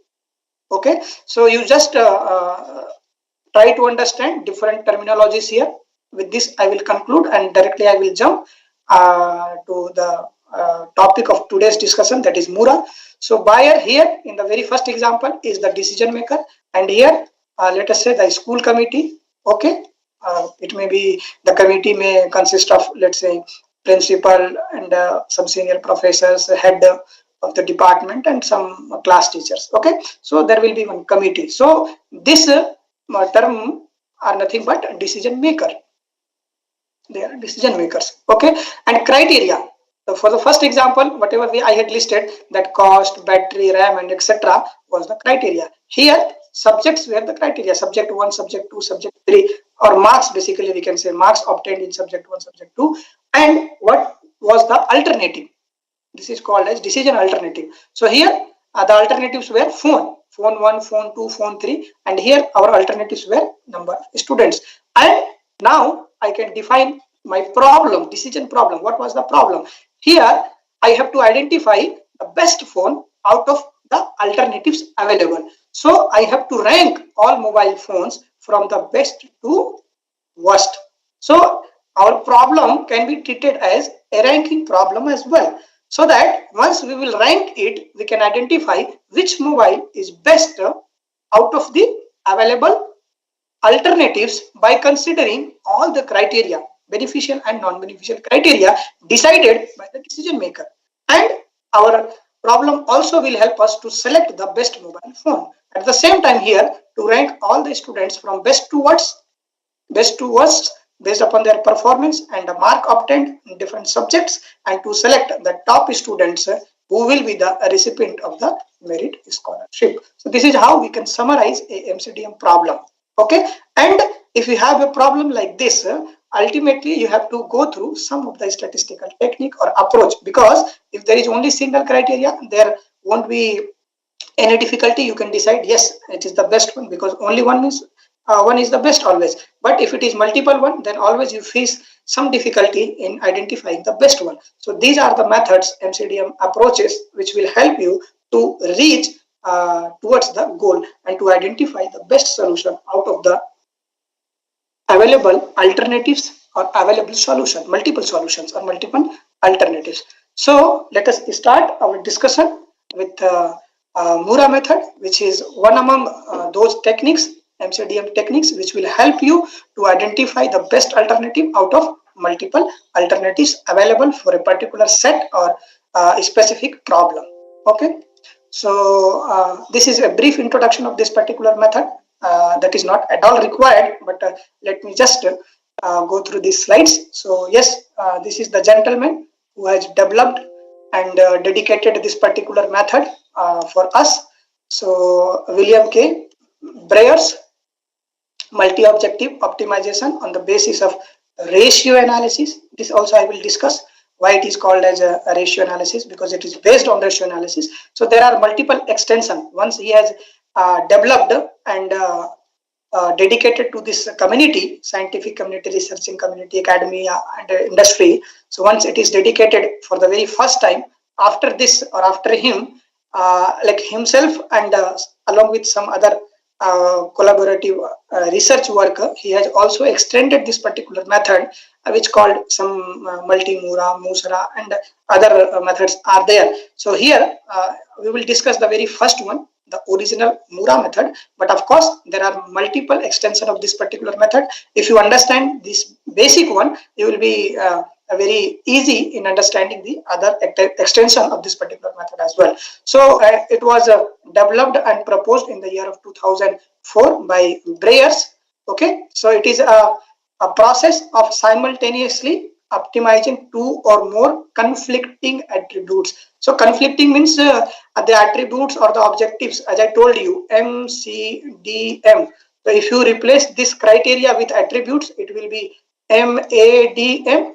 And if you are replacing this C with O, it will be called as MODM. So you can see the very basic definition of this one. Both terms are included here. That is why I told you it is very difficult to say whether Mura is a MODM technique or MODM technique. Okay, so you may consider both. There is no issue at all. But most of the research shows that it is one of the MODM techniques. But of course, it may be attribute or objectives, because it is a replacement of this particular term, nothing else. Okay, so it is a process of simultaneously optimizing. Conflicting, as I told you, the criteria or attributes may be, let's say, conflicting in nature. Some may be, let's say, cost criteria, always we require minimum is better, lower is better. But at the same time, whatever quality criteria are there, we require the quality as much as possible. So that is why these are conflicting in nature. One way we want cost to be as low as possible. The other hand, we want the quality should be as high as possible. So it is very much difficult to meet these two factors at the same time. That is why we require some approach to make this process possible. So this is how Mura. One of the simplest method, I must say, whatever methods you have learned so far, after going through this particular method, you will realize that this will be the simplest approach for solving any MCDM based problem. Any MCDM considered as an objective method, especially employed with quantitative attributes. So this also I will discuss you, where the attributes are not quantitative in nature, then what we can do. There is some alternatives also suggested by, of course, the main author, developer, that is Breyers, but some other followers also, following researchers also, they have suggested different approach to change this let's say qualitative attributes into some quantitative data set. These are the application area. So I must say it includes almost all the area. Wherever you face this problem, decision making with multiple criteria. It may be health sector, it may be finance and banking sector, it may be environmental management, it may be urban planning, it may be robotics, it may be energy planning, nuclear emergency management, oil and gas industry, equipment selection, supplier selection, tool selection, and many more. So the area of application is not listed with this particular areas only. It is always there wherever you have some. So you can see, or wherever optimal decision need to be taken in presence of threads of between two or more conflicting objectives or attributes. So wherever you have two or more than two more conflicting objectives, conflicting attributes, then these method will be very much applicable there. Okay, so this is one statistics, I must say, how this method is becoming popular day by day or year by year. So I have collected this data from Google Scholar, of course, while preparing this PPT 4th December. So you can say in past 6 years how the research is going on, and it is obviously keep going and keep increasing. So you can compare 5 years and 6 years back, it was nearly 1000, now it is nearly 3000, that too only in Google Scholar. I have just typed Mura method and I got this result. There may be some variation, but just for let's say highlight the application of utilization of this particular method by different academician and researcher, I have included this particular slide.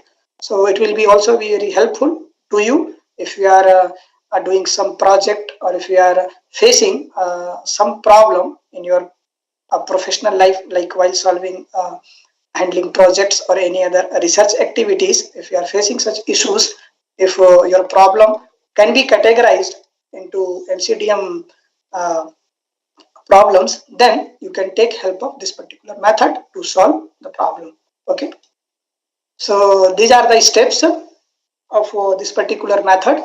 So it basically have a total of 5 steps, but in principle 4 only, but in some of the cases, or I must say nowadays multiple cases, it is also having 5. So these steps you can also in detail, if you want to see, I have published one paper, the reference I have given here.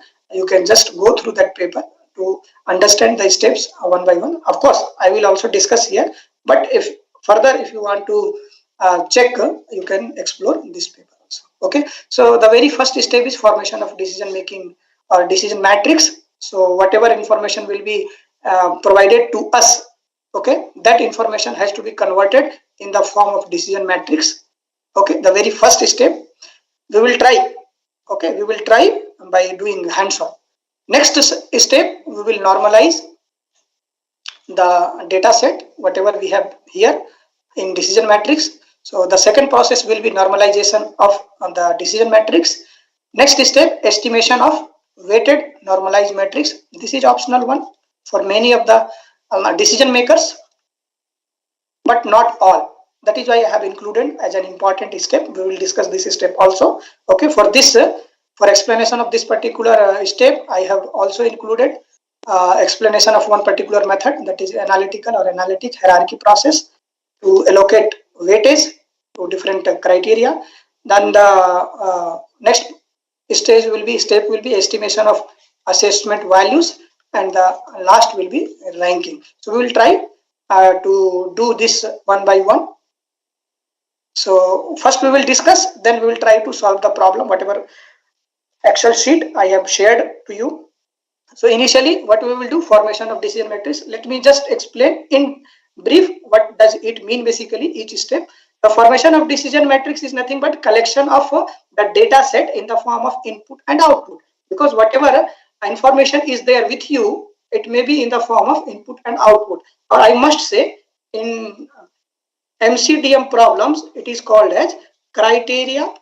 So I have already discussed this thing, and alternatives. So criteria means the column, the element of your matrix. In this decision matrix, column represents the criteria. So if it is a phone selection problem, So whatever criteria we have met, that is cost, battery size, RAM, whatever it may be, those will be considered as the criteria. Okay, and the alternative is the row element in the rows of this particular decision matrix. So it is alternative 1, alternative 2, alternative 3, alternative 4, and alternative 5, for example. Okay, so in this particular matrix, row indicates alternatives and the column indicates criteria. So criteria component, as I had already told you, that cost, battery, whatever it may be, and alternatives will be phone 1, phone 2, phone 3, phone 4, phone 5, out of which you have to identify the best alternative. Best alternative may be phone 1, it may be phone 5. So equal probability is there for all the phones. Based upon the criteria and their weightage, we will identify using some method. So decision making, formation of decision matrix involves only making a matrix which includes all the details of available criteria, of course set by decision maker, and all the available alternatives. So here we will keep all the available criteria and alternatives in the form of a matrix, which is called as decision matrix. This will be the very first step in the process. Okay, so number of alternatives are nothing but rows, and number of columns are, that is, attributes or criteria. Okay, this is also called as criteria or attribute, whatever you want you can say, no problem. So this will be the very first step, and in the next step what we will do, we will normalize it. So normalization of the decision matrix. So for this normalization, there are number of techniques or approaches are there suggested by different mathematicians, researchers. Okay, so this has been suggested by Breyers, not suggested exactly, I must say adopted by him by developing Mura method. But for normalization, there are number of other options also. So as this is a ratio system, ratio of the, let us say, component here, if you see, it is each component of the decision matrix indicates the response. So here what will be the response? So for this particular criteria and alternative, some response should be there. For, let's say, if the first criteria or attribute is cost, for this particular mobile, there will be some cost. So let us say if it is 4,000, so this will be termed as response. Okay, so here the ratio of response to the ratio of this particular term, you can say a square, summation of the square, and square root of the sum. So these two is nothing but a ratio system. That is why Mura is named as a based upon ratio analysis, because of this particular step only. In normalization, they are using a ratio system to evaluate the normalized value. In addition to this, there are other systems also, other approaches also, like logarithmic is there, and many approaches are there you can explore. Okay, then reference point system is there, a multiplicate system is there. So different systems are there. Okay, so with by using this particular formula, we can normalize it. Once we will normalize, we will get the normalized decision matrix. It will give you normalized decision matrix with using simple formula. We will solve this problem. Next will be estimation of weighted normalized matrix. This is optional one, as I have already told you, but nowadays most of the researchers, they are including as an essential part. So whatever normalized value we have received or we have attained in the previous step, that value will be multiplied with the respective weight of the criteria. So what happens basically, let us say you have 5-6 criteria, as for the example of a mobile phone, cost is one criteria, then RAM size is one criteria, and the other criteria are there, you can relate with them. So it is up to the decision maker basically. Many times I am repeating, you have to keep this in your mind. Decision maker plays a crucial role while taking decisions. So it is up to decision maker.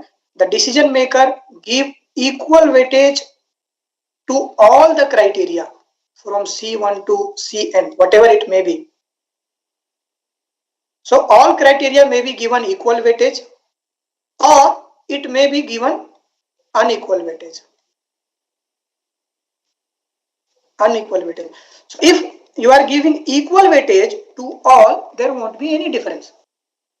So this is not required at all because all have given equal weightage.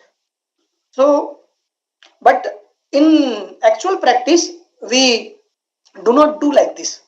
Means we do not give cost and RAM as equal weightage. We may give cost as more weightage, RAM less weightage, camera somewhat more comparatively. So comparison we have to do, and we usually do comparison as well, because in general in real life practice we do not prefer equal weightages. So earlier days, if only 2, 3 or 4 criteria were there, they were giving equal weightage and they were eliminating this particular step. But it will be very helpful to you if you are giving unequal. Based upon the importance of the criteria, you can decide, decision maker can decide what should be the weightage. And if not, of course, decision maker may give 50% to this 10%, but at the end, if it will go to the evaluation stage, you will be questionable. Decision maker will be asked a question on which basis you have given this particular criteria or this particular weightage. You have to justify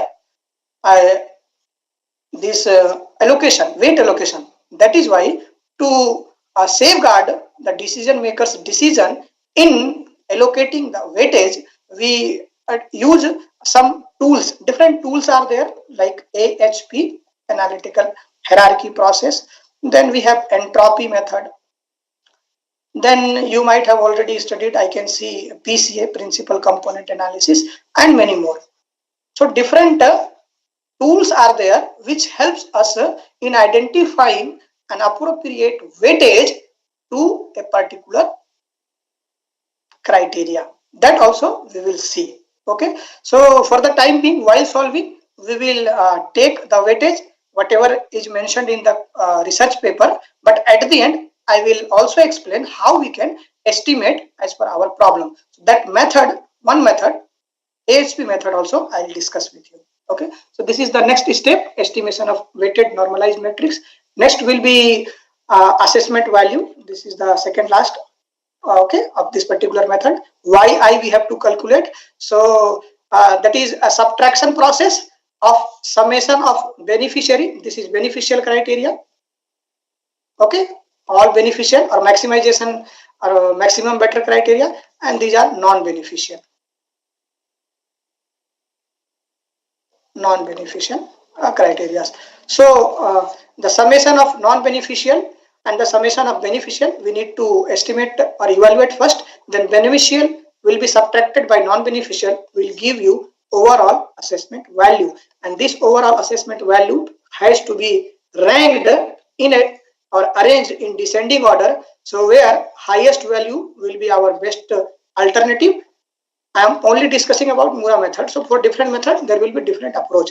So highest value for as per the Mura approach, highest value of YI will indicate the best alternative, and lowest value will indicate the worst solution or worst alternative. So this is all about the theoretical part of this particular method. Let us try to explore or understand this particular method by practicing. So one problem I have taken from the research article published by one Turkish researcher. This is the detail of that particular paper, and the problem was very generalized. That is why I have taken, because I believe you may have from different background, different branches, and different sectors of professional life. So I thought of taking a generalized example so that it will be very helpful to understand to everyone. So I have taken one laptop selection problem, which is already published here in this paper, Springer, I think. So let us try to solve this one. So for this particular paper, laptop selection problem, total 10 criteria has been decided by the decision maker or the author.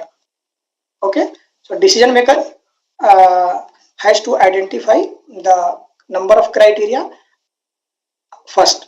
So as per this paper, he has decided total 10 criteria, out of which 8 were beneficial, which is to be as maximum as possible, and 2 criteria were non-beneficial, where we want minimum is better. So he has included processor speed as criteria 1, cache memory as criteria 2, storage of the laptop as criteria 3, graphics card memory criteria 4, RAM criteria 5, screen resolution criteria 6, screen size criteria 7, brand reliability criteria 8, weight of the laptop criteria 9, and cost of the laptop will be criteria 10. So weight he wants as low as possible, cost as low as possible, and all these criteria as maximum as possible, as high as possible. So we will try to solve this problem. So I'll request all the participants to open the Excel sheet I had shared. This is the Excel sheet basically. So this is the very first step of formation of decision making.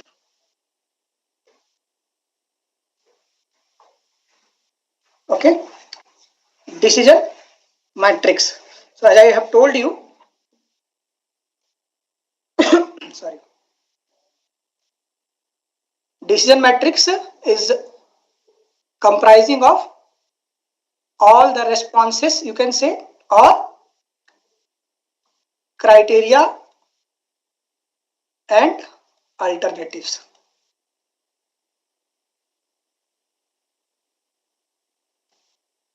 So we have total 10 criteria from first to 1. These are beneficial and these are non-beneficial criteria, and the alternatives are 7, of course, and these are responses.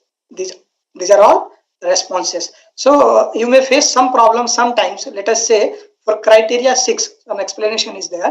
For criteria 6, screen resolution, that cannot be like 1, 2, 3 or some point, because the screen resolutions is different from or laptop to laptop. So whatever available screen resolutions were there, let us say this screen resolution 1366 cross 768 pixels, then 1600 by 900 and 1920. So again it is the headache on decision maker. He has to scale it up, because this will not helpful while calculating or normalizing the things. That is why you have to be judgmental, and you have to judge and change these things into some scale. So here decision maker has changed these screen resolutions in the form of some scale, and he has given one scale to the worst quality of screen, that is screen resolution, that is the lowest, and for moderate that is 2, that middle one, and the best quality as per the criteria selected by him. So for you it may be different. The best is 3. So here it is now coded one. So you will get this one. Okay. Next, brand reliability as well. This reliability, because reliability also, it is again a qualitative term. So earlier also I told you, if it is a point of quality, you have to change into quantity. So again value judgment has been done from scale 1 to 2. So 1 has been given to the, let's say, worst, and 10 point has been given to the best. So this also has been done by the decision maker. So these two tasks, or it may be more, from problem to problem, decision maker has to take appropriate values for these things. Okay, so this is the very first step. You will get the decision matrix, and then we will proceed further. Next step is normalization. So I'll request all the participants to open Excel sheets. Please confirm whether my Excel sheet is visible to all.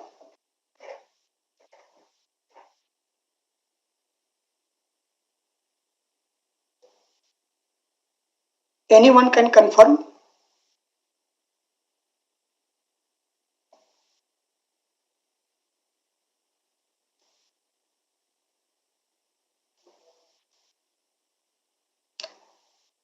Anyone from the participant can unmute mic and respond.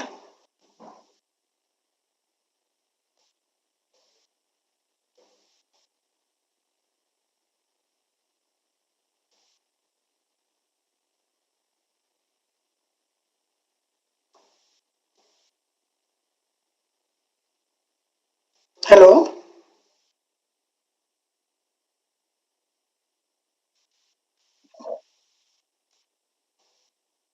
Okay. So let us go to the next. So this will be the very first step. In second step, step number 2, what we can do is, if you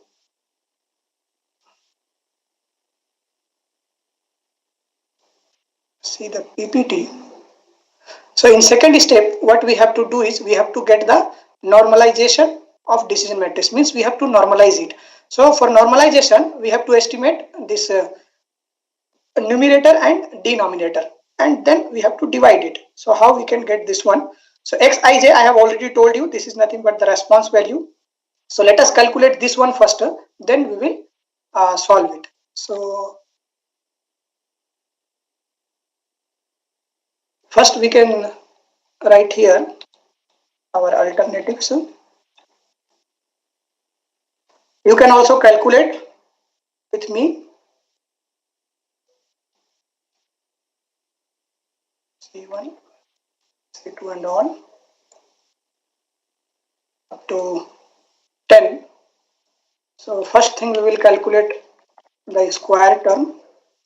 Square term may be calculated by typing equal to, and square of this will be this value multiplied by this again. So you can multiply it and press enter button. That is as simple. So, and this you can drag. So we will get all the square values. Okay. And if you come here, your shine will change. You can double click. I think you all have expertise in Excel, handling Excel. There is no problem at all. All of you have got this this table.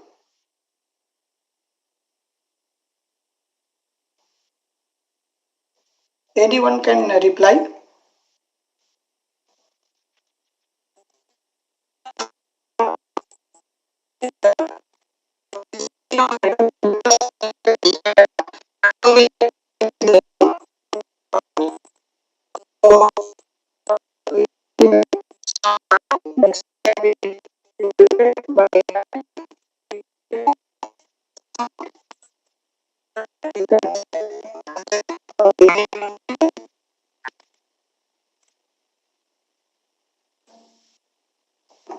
And then press enter.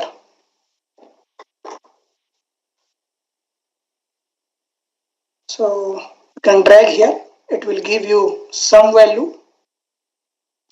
Once it is sum, you can calculate square root values of the sum. You can see here the formula. So square, then summation of square and square root of the this term. So equal to SQRT, square root, and of sum. So that sum we have to select it, close the bracket, press enter. It will give you this value, and this you can drag.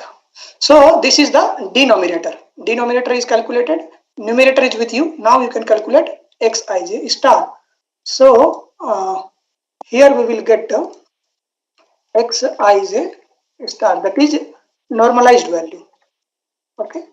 So from this to this I will copy. This also I will copy. Okay. Here I have to divide xij to this value. This is the numerator basically. Sorry, denominator, and numerators are here. So what we can do is press equal. Okay. And this is your numerator, that is xij. Just xij divided by the entire term. Okay. And so divide since you can see the formula from top to bottom, only xij, this value has to change, this will be fixed. So to fix this denominator, you can form or dollar symbol. Okay, sorry, press enter. Similarly, you can repeat the process. Equal to, then we have xij, divide this one press F4, it will be locked. Again equal to Xij, then divide this term and lock it. Again equal to Xij, divide this denominator, press F4. Then again equal to this one, then divide, take this one, lock it by F4. Like this you can do for all. I'll do for all and then we'll proceed further. I'll lock it and then we'll get for this.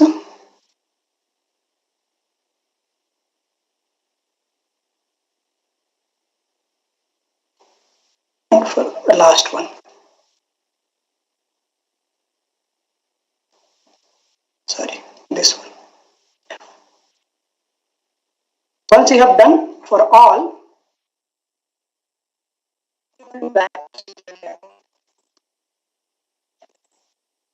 so this table represents the normalized matrix. You can see here normalized matrix from C1 to C2 and A1 to A7. So this is normalized. So this is in this table. This is X value. X value is not estimated. Okay. So this table will be same number 2. I believe all have completed this.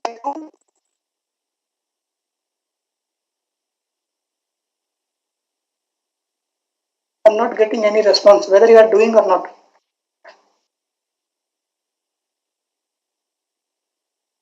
So we'll get this one. Okay, thank you. So next is estimation of weighted normalized matrix. Means weightage you have to multiply with the normalized value. So weight calculation I will explain later. So for the time being we will take the weightage. I have also shared this weightage value. So this was the weightage value basically. Yes. That separate method is there, AHP. I will discuss. That I will explain. For the time being, I have taken these weightages from the paper itself, but we will discuss in detail. Okay, now these are only 6 rows. I think one more row it will go to 7th row here. Yes, this will come down. Now it is correct. I think. Okay, so now weightages are there with us. These are the weightage. We have to multiply the weightage with the normalized value. So we will get weighted normalized matrix. So here weightages are there. What you can do is press equal to weightage multiplied by this normalized values. So these are the normalized values. But here one point has to be noted that weightage is fixed for this particular criteria. So weightage is the first term. So you have to go to the end of this first term and press F4. So that will be fixed. Similar thing we have to repeat it. So weightage, then fix it, multiply the variable that is Xij. Again, same thing we have to repeat. This weight I have to lock. So weightage, then fix it, multiply with Xij equal to weightage, then fix it, then multiply it with Xij star. Again equal to, then weightage, multiply it with the star value. Weightage, then fix it, multiply it with the star value. Weightage, then fix it, multiply it with the star value. Weightage, then fix it, multiply with star value, normalized value I must say. Weightage, then fix it, multiply it with this one. You can check. I have logged. This I think is not logged here. It has to be logged.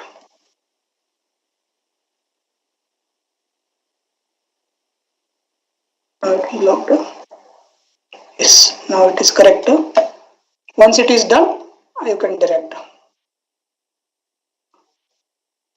So this will be step number 3, weighted normalized matrix. This is weighted normalized matrix. You can check. Okay, so I believe all of you have got this one, this table.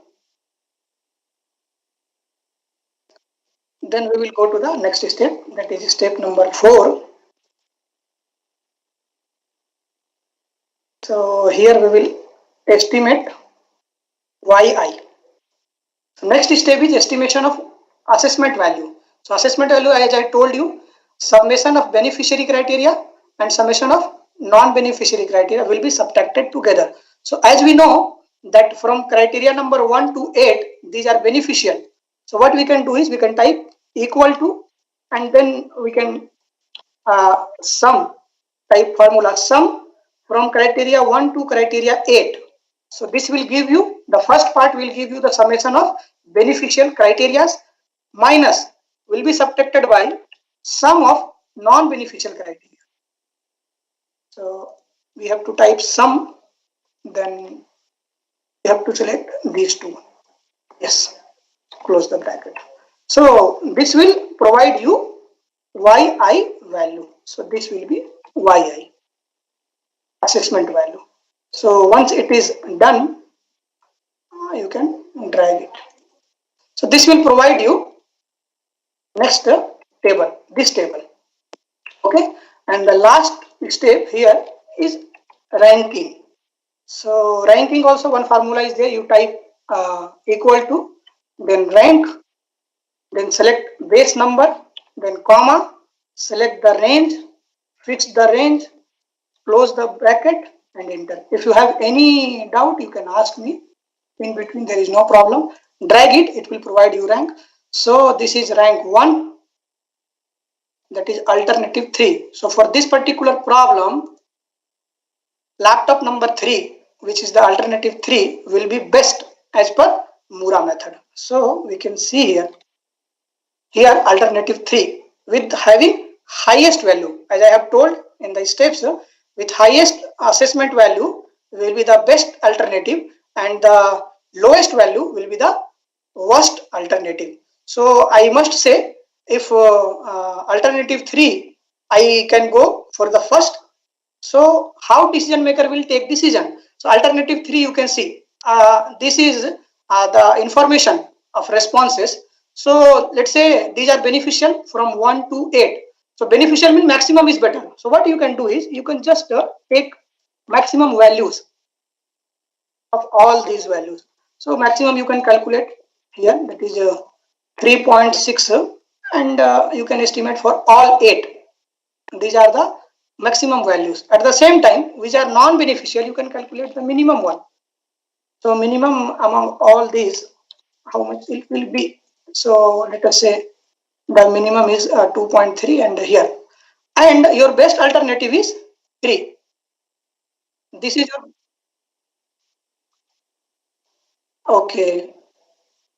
अभी कुछ दिख रहा है sir?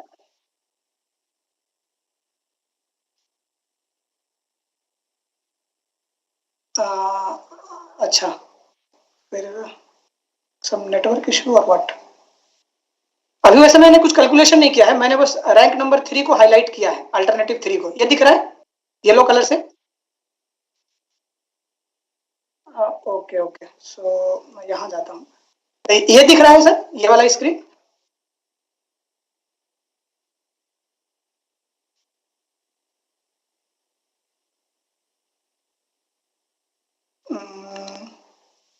Okay, so I am in slide number, कौन सा slide है? 27. It is not visible, I think. So what I should do? Anybody can suggest?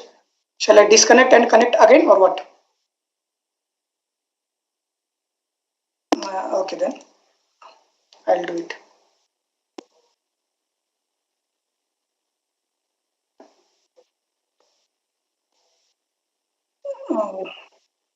I'm stopping sharing. Then again I am sharing my screen.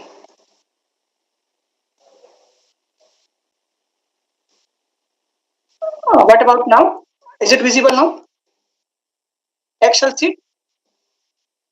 Okay. So as I told you, so these from 1 to 8 are beneficial. So these are the maximum values. And just to come to a conclusion, I have done this one.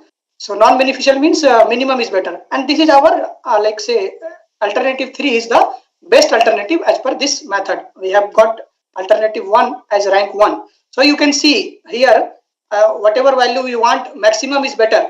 So as per our alternative also, it is equal to maximum is better. Whatever maximum is, all alternatives is available, that our solution is also provides the maximum one. Here also in second category, cache memory, which is in MB, the 6 MB is the highest one among all one. So alternative 3 is also having this value. If you see third criteria, again it is having highest one. This one also matches with the maximum one. This one also matches with the maximum one. This one also matches with the maximum one. So wherever we want maximum is better, this particular method. Otherwise, it will be very difficult to match with this. Okay, getting all maximum and the minimum all together. And here only in this brand reliability only, the maximum should be 8, but we got 5. But up to some extent, we have to compromise also. That is why decision making always compromising in nature. And non-beneficial, the minimum is 2.3, but we got 2.9, and the cost in Turkish currency, it is minimum is 3,500, but we are like nearer to that point, it is 4,000. But out of the other alternatives, as per particular this method, Mura method, this will be your first alternative, best alternative. And if you see the other alternatives or other sequences, why it is not coming? Yes. So this alternative 1 is ranked as 2. So if you are not willing, if you are thinking that cost is very high, you can always go for second alternative or third. But with the help of this particular approach, you will avoid the worst products or worst alternatives. So this is how it works basically, this particular method. Now the next thing is, I have told you weightage we have taken as it is from the paper that was published, but here I will try to explain how it was calculated using AHP method. I'll because there is less time, only 10 minutes is there. Then I have to take some questions also. Let us explain this in a fast manner. So for weight estimation, there is a researcher Sati. He has given some scale. That scale is predefined. Anyhow, whenever you want to calculate weight using AHP, you have to go through this particular table. This table is very much essential. You have to take reference from this. So what he has done is he has made one orthogonal array consisting of all the criteria, okay, arranged. So from C1 to C10 here in row and column also C1 to C10, okay, and based upon their interaction, let's say C1 interacted with C1, C1 interaction with C2, C1 interacted with C3 as well as so on. Some importance and degree of preferences has been assigned by him. We have to follow these processes. So if these interaction, let us say C1 versus C1, if criteria 1 versus criteria 2 of equal importance, then we have to give a reference degree of preference as 1. If we think entire procedure is depending on the decision maker, if decision makers think that those two criteria, both criteria C1 versus C1 are of equal importance, he has to give as 1. If they are weak from one another, he has to give as 3. Then alternative numbers are there, 5, 7, 9, and the missing numbers are for intermediate. So this I suggest you to go through this, and with this help of this you can prepare this table. So wherever it comes to same criteria, let's say C1 versus C1, always importance will be equal. Similarly, C2 versus C2, equal importance. C3 versus C3, equal importance. C4 versus C4, equal importance. You will get this particular values. I believe it is clear. Similar way, now it is up to you. This number will vary from decision maker to decision maker. Let us say now C1 versus C2. So you have to see what is the C1, what is the C2, and he has given 8. 8 means intermediate preference between two judgments. So that is up to you. So if you are giving 8 here, inverse will be here. If you are giving 7 here, inverse will be here. If you are giving 5 here, inverse will be here. So this is how this will come. Similar way, that is I have done color coding to understand in very easy way. Then this will get, this value will get this, this, this, this, and this. So this table is based on the experience and expertise of the decision maker. It is up to you. Okay, this will give you weightage. So once this table is ready, you can go with the next one. So I have given explanation. So for first row, whatever outcomes we have got as per ASP method, we have to calculate the product of all the components from 1 multiply 8, 7, 5, 3, the product, and to the power number of 1 by number of criteria. See, it is 10 criteria, so 1 by 10. You will get 4.4288. This one. For C1, you have to repeat for all rows and you will get C2, C3, C4, C5, C6 and so on. Whatever criteria will be there. And at the end, you have to get the sum. And once dividing this by sum, you will get the weightage of criteria 1. Dividing this by, it is very simple. Now, what you can do is you have to calculate the ratio or division. So sum of the first one, you can see previous one. First one is 4.4288. So 4.4288 divided by the total sum. Divided by the total sum. So whatever you will get, that will be the final weightage. So this is how it was calculated. So this is how you can calculate the weight of each criteria. Because of number of decimal places, some variation may be there. Whatever they have taken 0.29, but I have calculated it came 0.30, but it doesn't matter. At the end, once the weightage is calculated for all the available criteria, you need to check by adding all the criteria. It should not exceed 1 or 100%. If you are calculating in percentage, it should not cross, it should not go beyond 100%. So this is how we can calculate the weightage, and we can use these weightage during MOORA, or I must say this AHP of weightage calculation is not only important in MOORA, but all other MCDM approaches wherever you have, but you have already learned, I think, MCDM like TOPSIS and other methods, weaker, Prometheus, Elector 1, Elector 2, different approaches are there MCDM. So everywhere it will help you to estimate the weightage of the criteria selected for the particular problem. These are the summary of my presentation. So I have discussed the basics of MCDM. I tried to highlight it. I also discussed the application potential of the particular method for which I took the session. And at the end, AHP method has been explored for weightage estimation. So with this, I summarize my session. These are some of the references I referred. And now it's time to have your words, points. If you have any doubt, any clarification, please ask. I will be very happy to answer you. Yes, I am done. Over to you, all participants. If you have any doubt or clarification, you can please ask.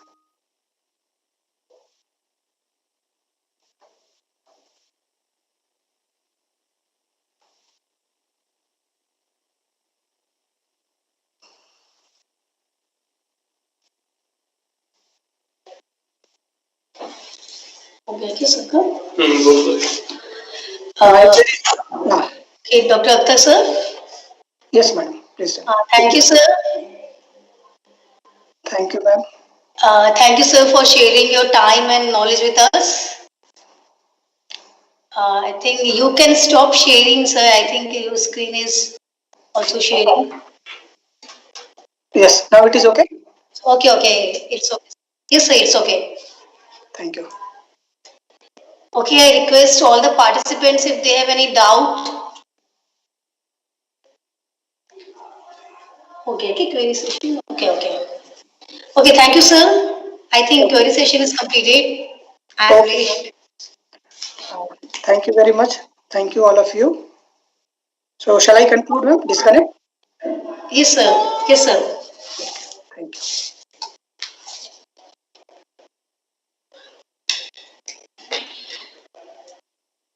Okay, so participants, now it's time for the lunch break, and we will again join for our third lecture expert talk at 2:30 p.m.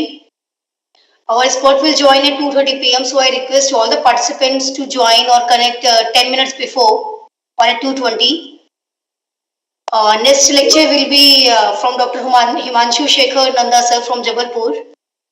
So I request all the participants to join at time in the time. Okay, so thank you everyone. We will again meet at 2:20 p.m.